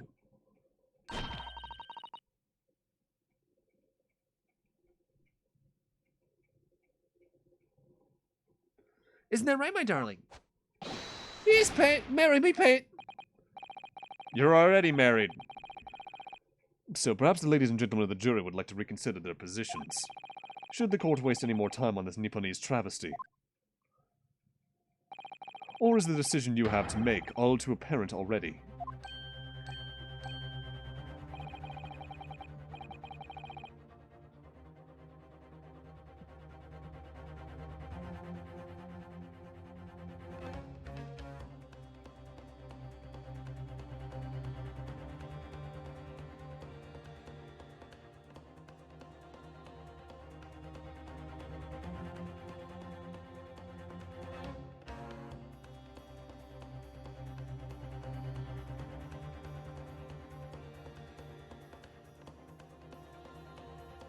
Oh, fuck my neck.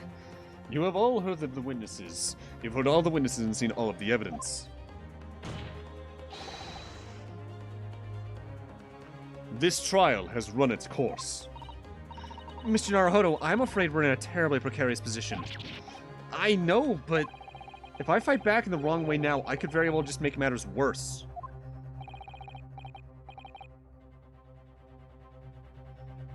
Think, Ryunosuke, think. What do you do now?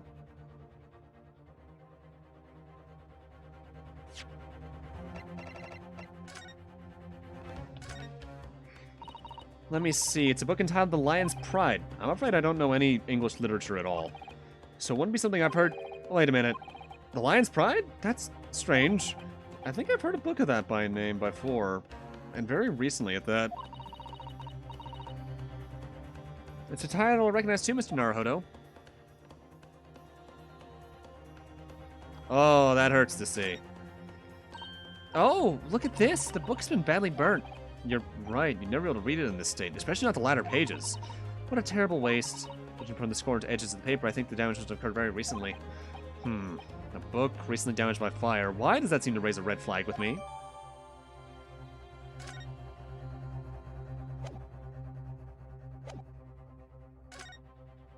Objection!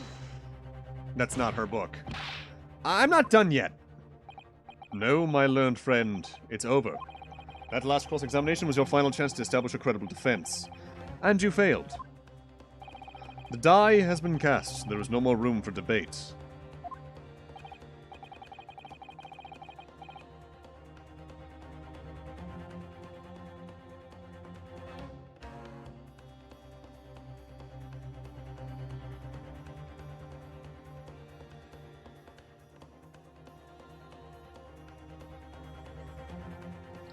Well, it might be over as far as you're concerned, but... I can't think of what to say. If I may, Lord Van Zeeks. It seems somewhat boorish to close down the debate at this point. Your insignificant little Eastern Isle must be a lawless hole indeed. For a lowly judicial assistant to have the audacity to intervene in a moment like this. Oh...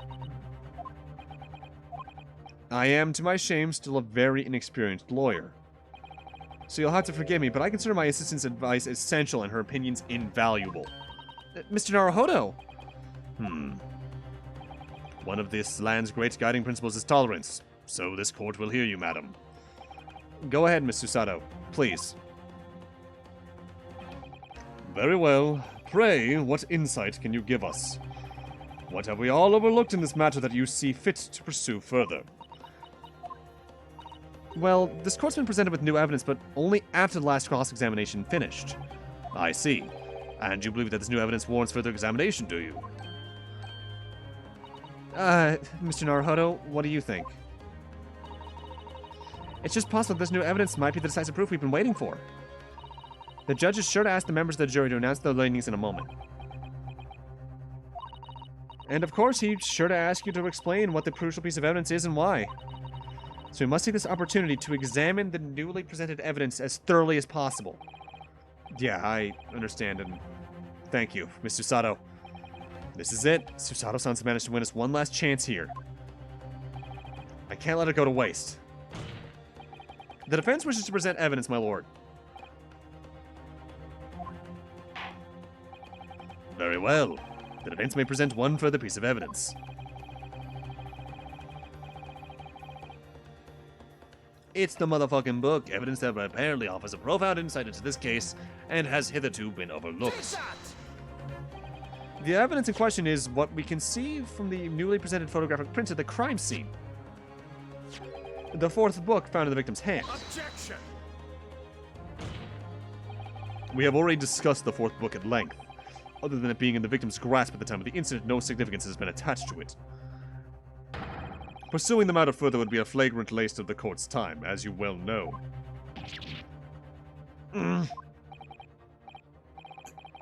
Yes, I'm afraid counsel must concur with the prosecution on this matter.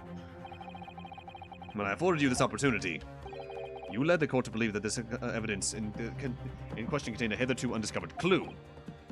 So I must insist that you elaborate, counsel. You will identify this clue at once. Do I make myself clear?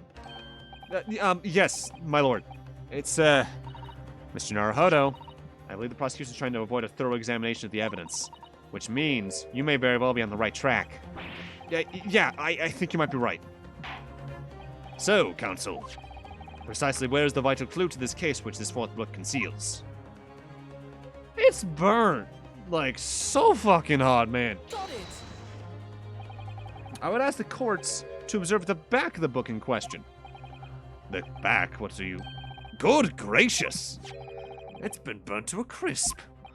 So we have to ask ourselves, why was the victim clutching what is clearly an unreadable book?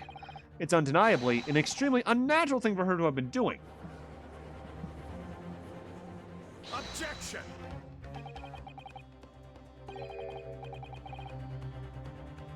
Unnatural, you say? And what of it, my Nipponese friend?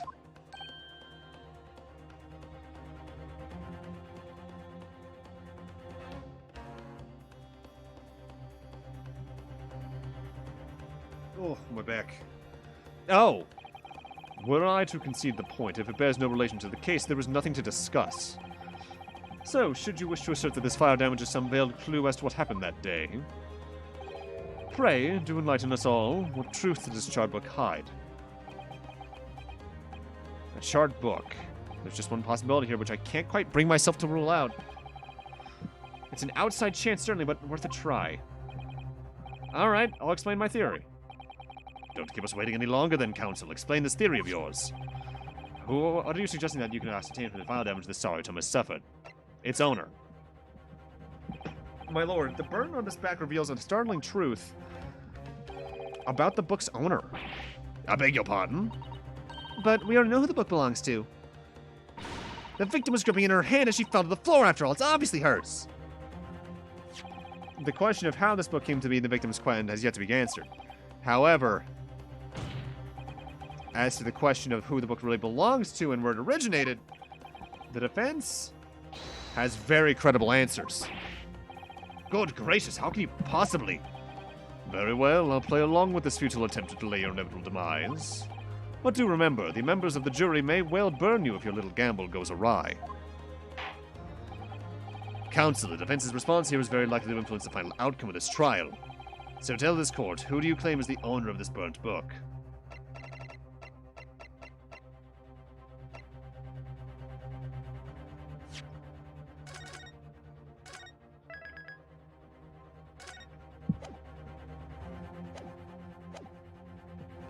It should be John, right?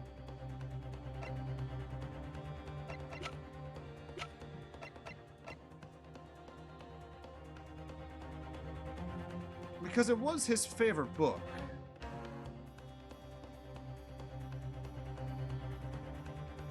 Take that! The answer is that book belongs to the couple who own the house where the defendant has his lodgings. A certain Mr. and Mrs. Garadeb. The landlords? And whether this is some extraordinary coincidence or some kind of fate at work, I don't know, but of all the people in London, one of the 6 chosen for the jury duty in this courtroom today is none other than Mrs. Garadeb herself. Oh my goodness. Me? I think you must be mistaken, sir. I'm not Mr. Garadeb's wife. I'm his maid. Things would be much easier if you would just drop the pretense. Alright, then how about a simple question for you? Have you ever seen this book in Mr. Garadeb's house? I would never presume to know all the books he keeps, sir. Objection! This is outlandish behavior. This woman is the accused landlady, you say. You implicate this hard-working member of the public. You besmirch her without a shred of evidence. Your actions are unforgivable. Objection! This is not mere conjecture. The defense happens to know that on the day in question, it's at almost the exact same time the victim was stabbed on the pavement below, another incident was taking place in the room on the top floor of Mr. and Mrs. Garadeb's house. Good lord, what sort of incident, Counsel? A fire, my lord.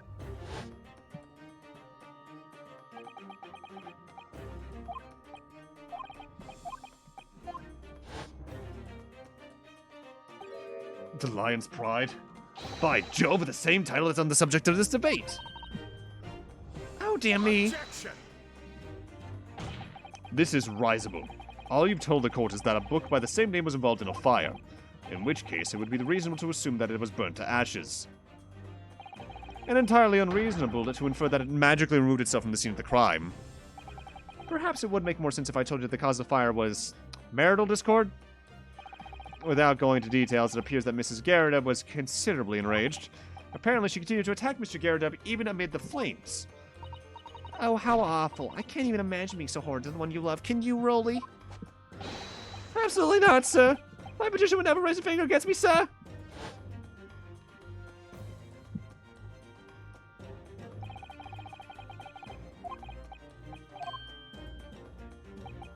She threw shit at me. I threw shit at him. The man had his back up against the window and he had burning books thrown at him? Goodness gracious, are you suggesting that the book was thrown through a window and landed coincidentally at the scene of the crime? Objection! No, a thorough investigation of the surrounding area was conducted that very evening of the incident, and there was no report of the Gyarados window pane being broken. That's quite true. We saw also no sign of broken glass when we visited the Gyaradev household. But it's not conceivable that the window was open at the time, and not even remotely. Let us not forget the season and the chilling weather that accompanies it. No Londoner would ever leave a window open in the middle of winter. Does the defense postulate this scenario in all seriousness, counsel? Do you honestly claim that this book found at the scene of the crime was a flaming projectile thrown by Mr. Gyarados' wife?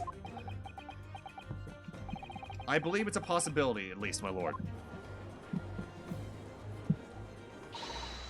Yeah, he's just eating the strap of his helmet.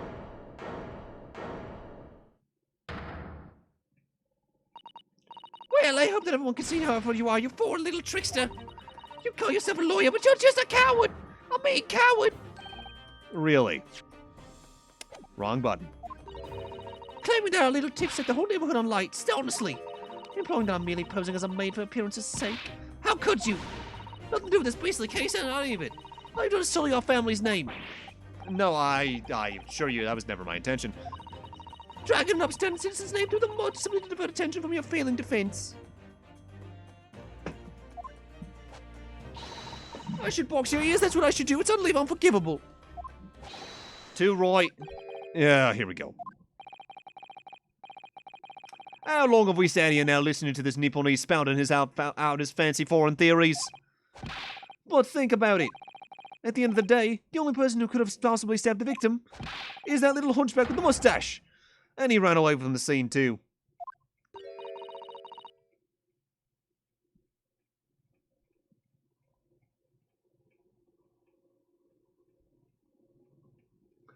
I do declare you're right.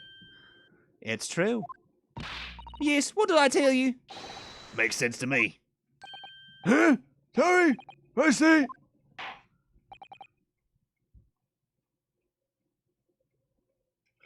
Well, it would appear that the ladies and gentlemen of the jury are once again in full agreement.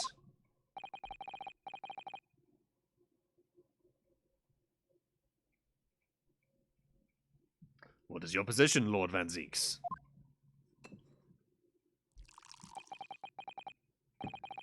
In truth, my lord, I feel these have been unnecessarily protracted proceedings. But then, one must always exercise patience in order to savor the best vintage. No, wait! The mystery of the fourth book still hasn't been... If books are your predilection, my learned friend, study them on your own time.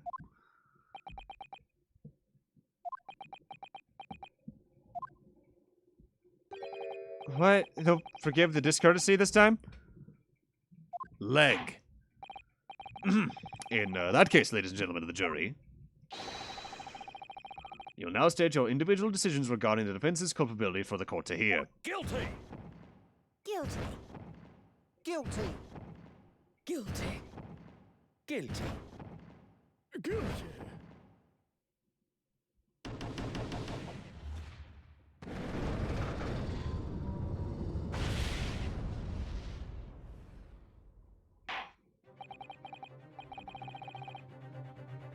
Thank you for that unambiguous response. That's twice now, it's over. Mr. Naruhodo, don't give up. Miss Sato?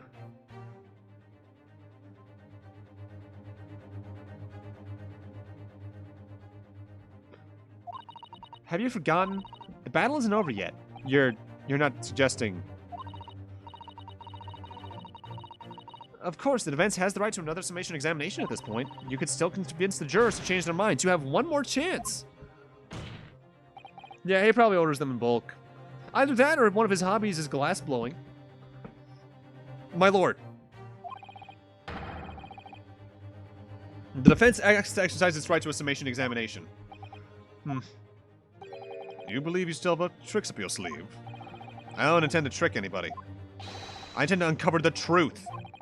This is no time to be downcast. As long as there's a chance, I have to stay strong and determined.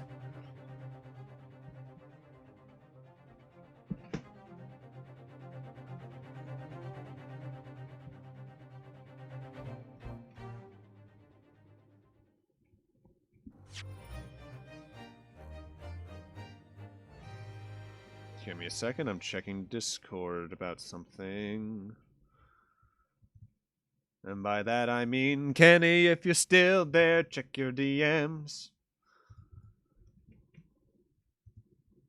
New reaction image heading your way.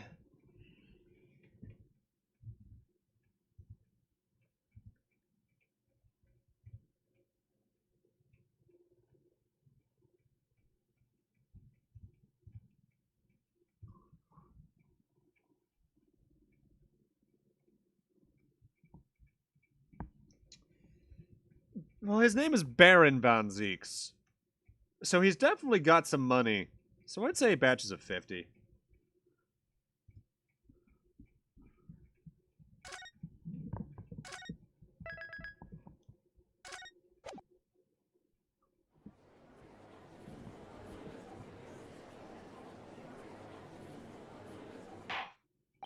I have considered the defense counsel's request for further summation examination of the jury. And I have determined that the court must uphold the defense's judicial right to this procedure. So, counsel, you will now proceed with your second summation examination. I presume the jury is ready, Mr. Foreman? We are, my lord. Very good. In that case, I must ask each of you now to state clearly and concisely for the court the grounds on which you find the defendant guilty of this crime. It's such a good screenshot, right?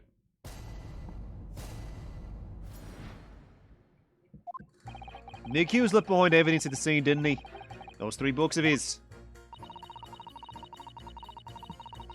If there was some novel alternative to explain about how the victim was stabbed, I might reconsider.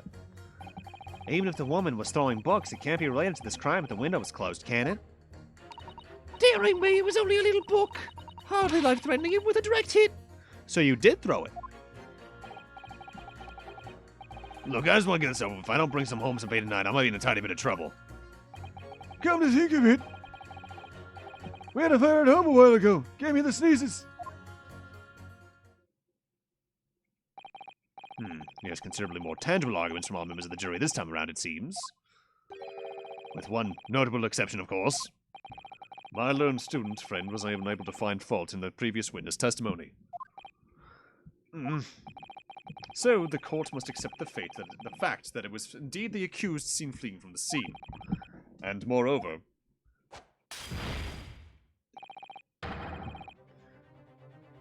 I've been wondering what I'm reminded of every time he throws that glass. It's fucking "What is a man?" from Symphony of the Night. No one was even seen at the crime to commit that. No one was even seen. No one else was even at the scene to commit the crime.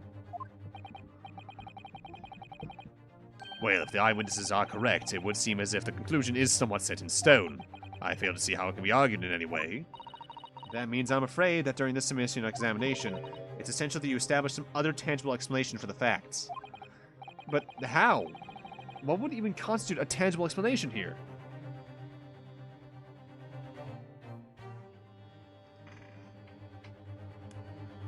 I wouldn't be surprised, Wind, because I think there's some motherfucker out there that counted how many cups of coffee Godo drinks in every single case to see if he approaches that limit of, what, 17, I think he says?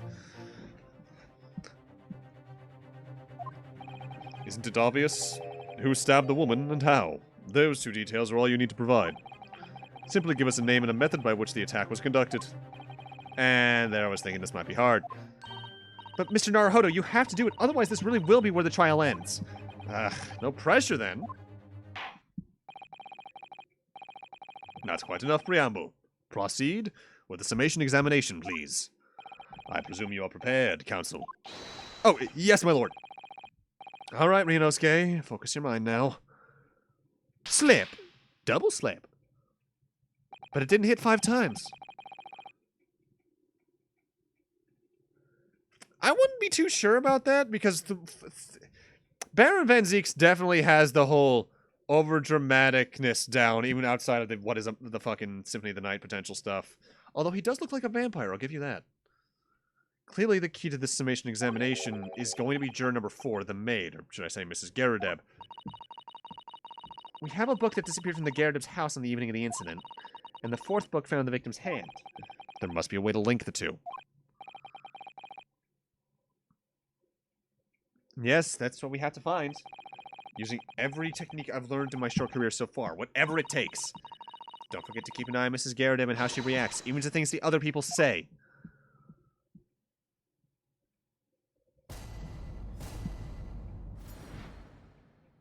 Double slap hits 2 to 5 times. Correct. But let's be real, you almost always see it hit more than twice. Mathematically.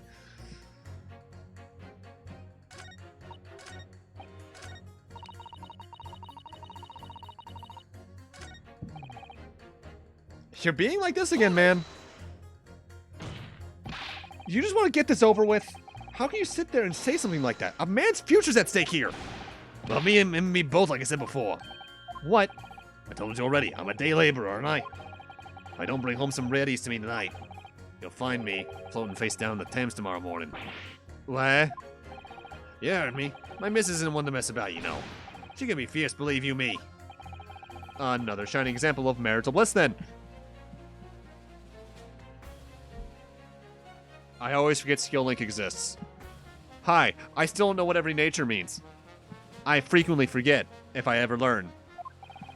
A situation like this cropped up the other day. It was, well... You know, it's funny, I can't quite remember. Sorry? It was too frightening that's the thing. I must have blocked it out. Helpful.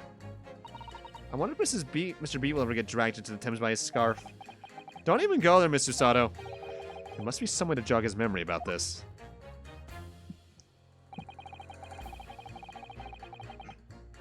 Hold it! Does that have anything to do with your decision about the defendant's culpability in this case?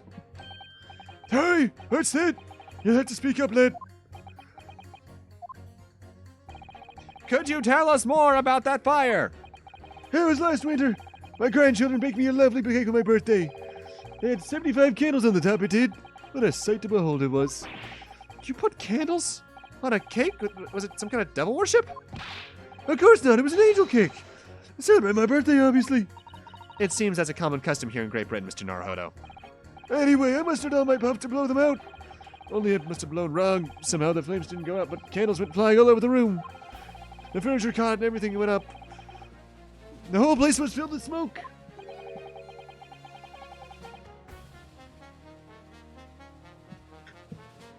Yeah, like, I know how natures work. I just never remember what nature does what. Because, to be frank, I have other things to worry about, gaming-wise, than memorizing every bit of Pokemon. Hi, I liked Sword and Shield barring some weird story stuff. You got all the Tomberries? Fuck yeah. Hi, my favorite game is Gen 7. Definitely sounds like devil worship to me. And by the sneezes, I presume you mean a cold? How'd you catch a cold from a fire? What a fiasco it was. The grandchildren, bless them, they threw water over me as I tried to put out the flames. Then, because the whole room had filled up with smoke, of course, they had to open all the windows to clear it. The windows? The burning window air rushed over me like the devil guns over my grave, it did. Sword and Shield is Gen 8. Gen 7 is Sun, Moon, and Ultra Sun, Ultra Moon. Hi, Ultra Sun, Ultra Moon also should have been what Gen 7 was from the start. Barring Lucamine's arc. Caught a terrible cold from it, put me in a hospital for a while. I'll forget that birthday in a hurry. Yeah, the story is shit. Like, it feels like a case of over-course correction from people complaining about the cutscenes in Gen 7, when all they either needed was to speed up the camera or just give you a goddamn cutscene skip button. I knew it was devil worship all along, but something about this old man's story is playing on my mind for some reason. We need to demonstrate who, apart from Mr. Natsume, could have attacked the young woman on the street, as well as how he, or she, could have done it. Yes, but once again, the jurors' statements are full of personal prejudice. A lot of them seem convinced they're right, even in the face of logical arguments to the contrary. Well, I say Gen 10 was my favorite. I am a pretty big fan of Gen 5. Black and White 2. I love that generation to death. I generally would say that they're more or less tied.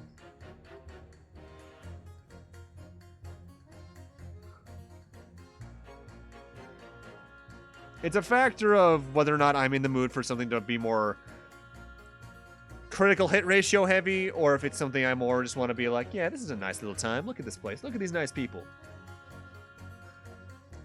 Gen 3 is a pretty good one to have as a favorite. What'd you think of ORAS, if you mind me asking? Because Gen 3 fans are very split on ORAS. I like it a lot. But that's because I also really like what it added and streamlined, particularly teleporting you everywhere. I have only read through Gen 2 of the manga. If you're going to need to pit them against each other to force them to accept an alternative explanation, yeah. I'll necessarily need to find contradictions between their assertions, just a connection that might do the trick. Alright, I'll see what I can do. If anything stands out, I'll go in for a strike. That's the spirit. Oh, the sandcastle's one of your favorite. I love that thing.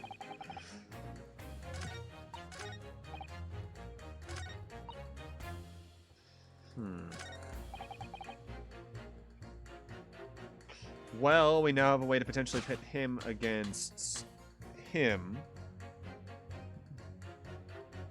Objection. Yes! Okay, good.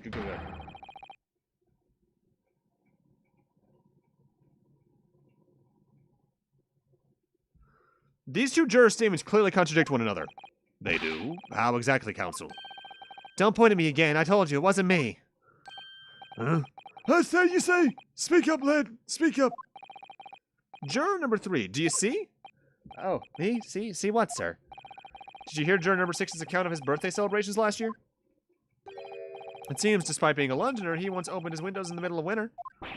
Well, yes, of course, because it was an emergency. I mean, obviously, if the room was filled with smoke from the fire, then you'd be mad not to open the... Oh. Exactly.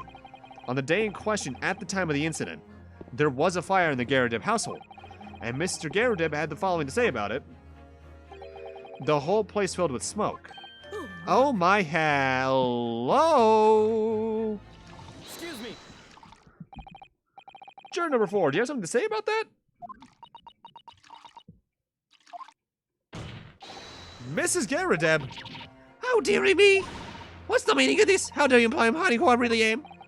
It's imperative that you confirm something for the court. So please, it's time to drop the pretense now.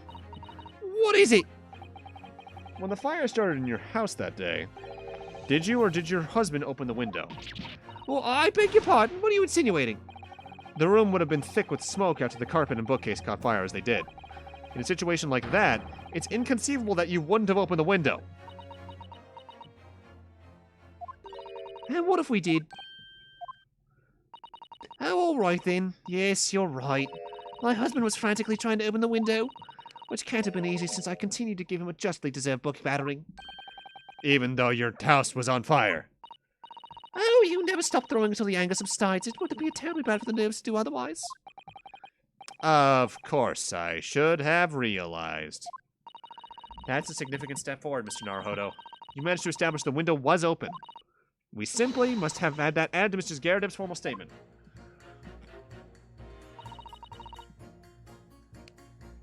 Can I get anything out of pressing this? Hold it.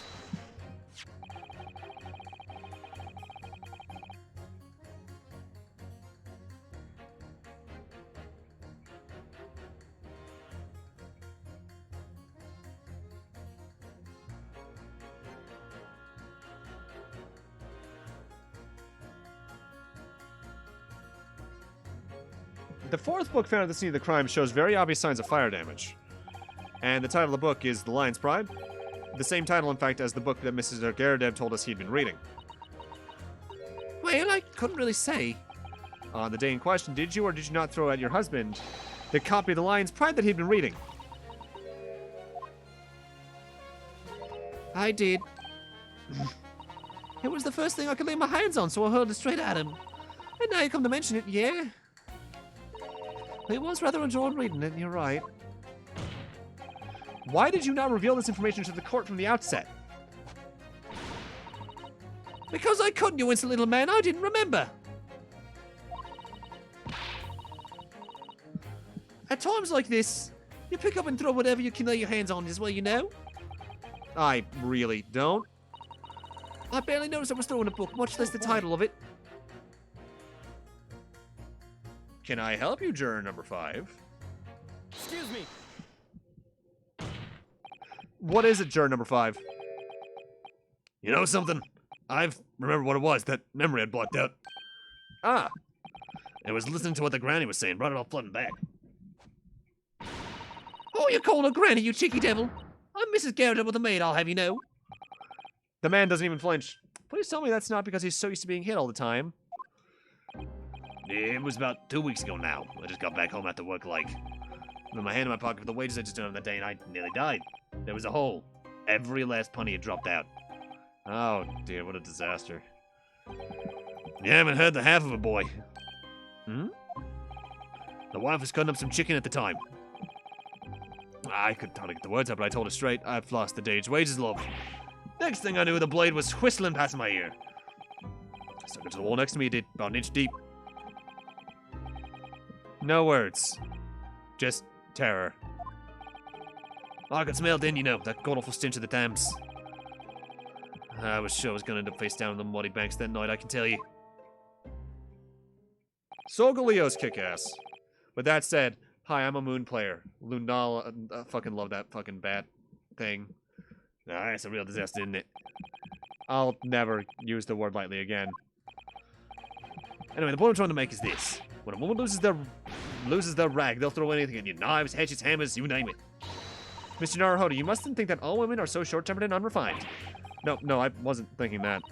Throwing household objects at people is, well, it's so uncivilized. At least attack with honor. Use a bow or the like. Huh? Attack? Who are you gonna attack? Never mind. Anyway, this man's words could be rather significant, I think. Alright, we'll come back to the bow and arrow thing later, if I dare.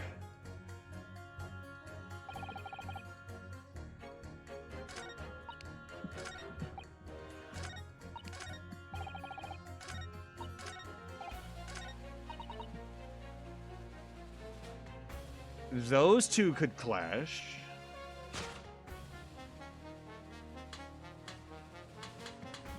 Because that would be an alternative for where the knife came from. Objection! Those two statements clearly have a deeply significant connection. Good grief, you mean they don't contradict each other? Explain, counsel, at once. Juror number 2, do you think perhaps that this could be one such novel alternative? Oh my, whatever do you mean? An alternative explanation about how the victim was stabbed in the back. What are you talking about? We've demonstrated that the 4th book, The Lion's Pride, was found at the scene of the crime. Originated in Mr. Garredev's room on the top floor of his house.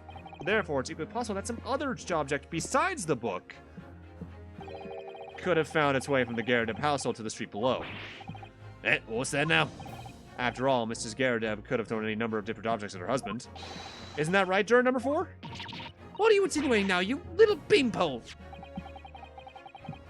We need to think that it was just the true origins of this book came to light. Perhaps she's had a feeling this might be what happened. Now you listen here, you Eastern Gala. As the foreman of this jury, I demand a straight answer. You gave us this yarn about some other object making its way out of the house, but what? What was it? I'm really taking a big gamble here. That was a bold accusation to make, but I haven't any real evidence to back it up. But I'm certain that at the very least this warrants further investigation. Alright, Mr. Foreman, I'll try to explain the defense's theory. The other object that found its way from the Garredev household to the scene of the crime was the murder weapon. Take that! Juror number 4, Mrs. Garredev. What now? I must apologize in advance for this. But I need you to confirm something else for the court. This knife. Have you ever seen this knife before? Good Lord, counsel, what on earth are you doing? That's the weapon that was lodged into the victim's back, man.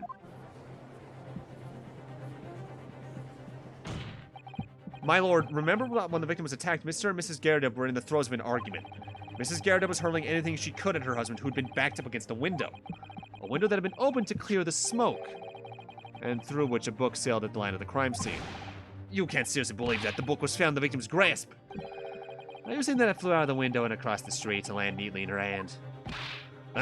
Even my missus ain't got a name like that. Yes, I admit there's many details we don't understand yet.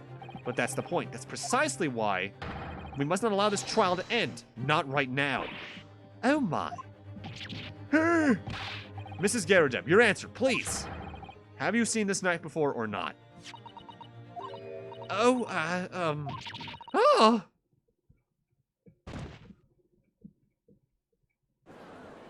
My God, I've killed her.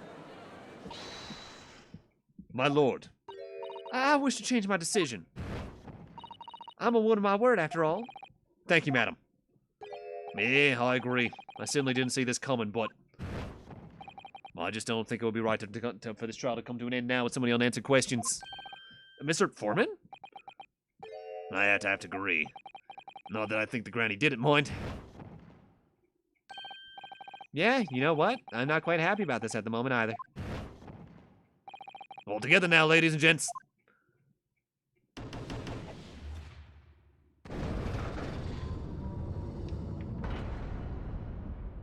She's fine. We did it. Oh, congratulations, Mr. Naruhodo. So, as a result of the defense's summation examination, a number of jurors' leanings have changed. Again. 2 jurors called guilty against 4 now calling innocent.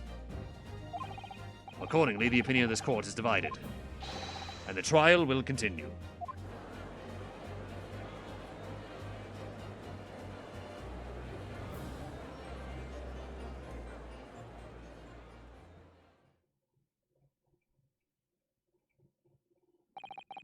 Now then, Lord Van Zeeks, how's the prosecution wish to proceed? I need a goddamn drink. Okay. I know it probably didn't happen. But could you imagine if they did asinine attorneys for this game? And one of them, be it in this game, where I assume Zeeks is also the main prosecutor for the sequel, he just gets more and more drunk you get into the trial because of all the wine he's drinking. This trial is rapidly descending into a farce, Your Honor.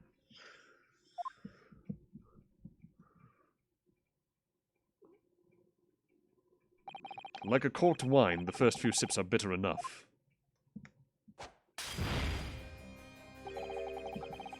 But what follows is so repugnant it's good for nothing save gutter. If I may, Lord Van Zeeks. The defense has just put forward a credible alternative to explanation for what happened. Credible? Is that your considered opinion, Mr. Foreman? The defense's argument is a joke to which I barely know how to respond, but let me start by insisting that you must all familiarize yourselves better with the relative positions of those places being discussed.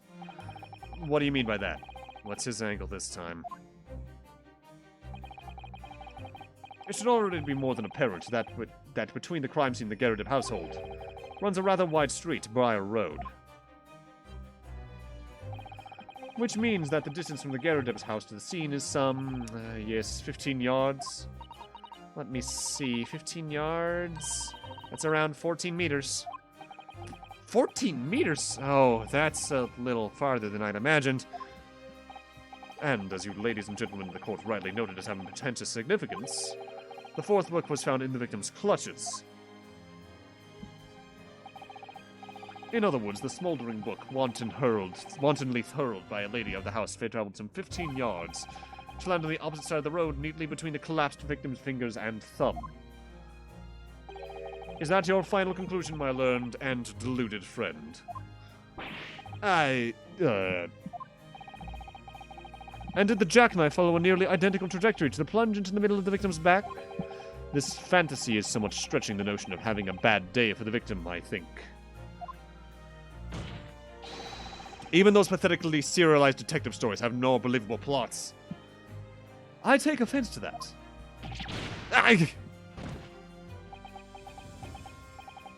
There's nothing I can say to that. That Lestrade? Why did my brain just think of... Oh, because I did the Sherlock, so I thought of Greg, so which made me think of the other detective, which made... Okay, I see how my brain did that. That prosecutor loves the sound of his own voice. Miss Susato? Serialized detective stories are pathetic, are they? How dare he? Maybe let's pick our battles here. My lord, might I be allowed to speak? As judicial assistant, you may speak for the defense, yes. Go ahead. The prosecution may consider the idea not fantasy, but what the defense has postulated was believable enough to persuade the jury to change its leaning. And as such, the court has a duty to explore this alternative explanation as thoroughly as possible. To that end, juror number 4, Miss Joan Karadeb, must be called to testify and submit to the cross-examination. Saints alive! A cross-examination of a juror? Order, order, order! Well, this is highly irregular. It is unprecedented for a member of the jury to be summoned to the witness stand. Objection! Ow! Sorry again. And unnecessary. Lord Van Zeeks? There are already witnesses in the stand whose testifying the defense may further cross-examine. If my learned friend's farcical theory has any truth in it, then both a burning book and a jackknife must have thrown through the sky before this couple's eyes. And we must assume they would be able to testify accordingly. What say you, witnesses? I completely forgot they were here. Yes, sir. Constable Rawley Beaton, reporting for duty, sir. Well, good morning, officer. So often there's enough till now. Sir, I am sent for a month on account of a villain who's appeared on my beat, sir. Oh, they're so heroic, those London bobbies. Patricia, my darling, I've been neglecting you. But no more. Oh, Rolly, my hero. You make me swoon. Very well, I hereby reject the defense's request. Ah. And order the witnesses in the stand to testify again. State forthwith before the court any details pertaining to the defense's alternative explanation of events. Yes, sir.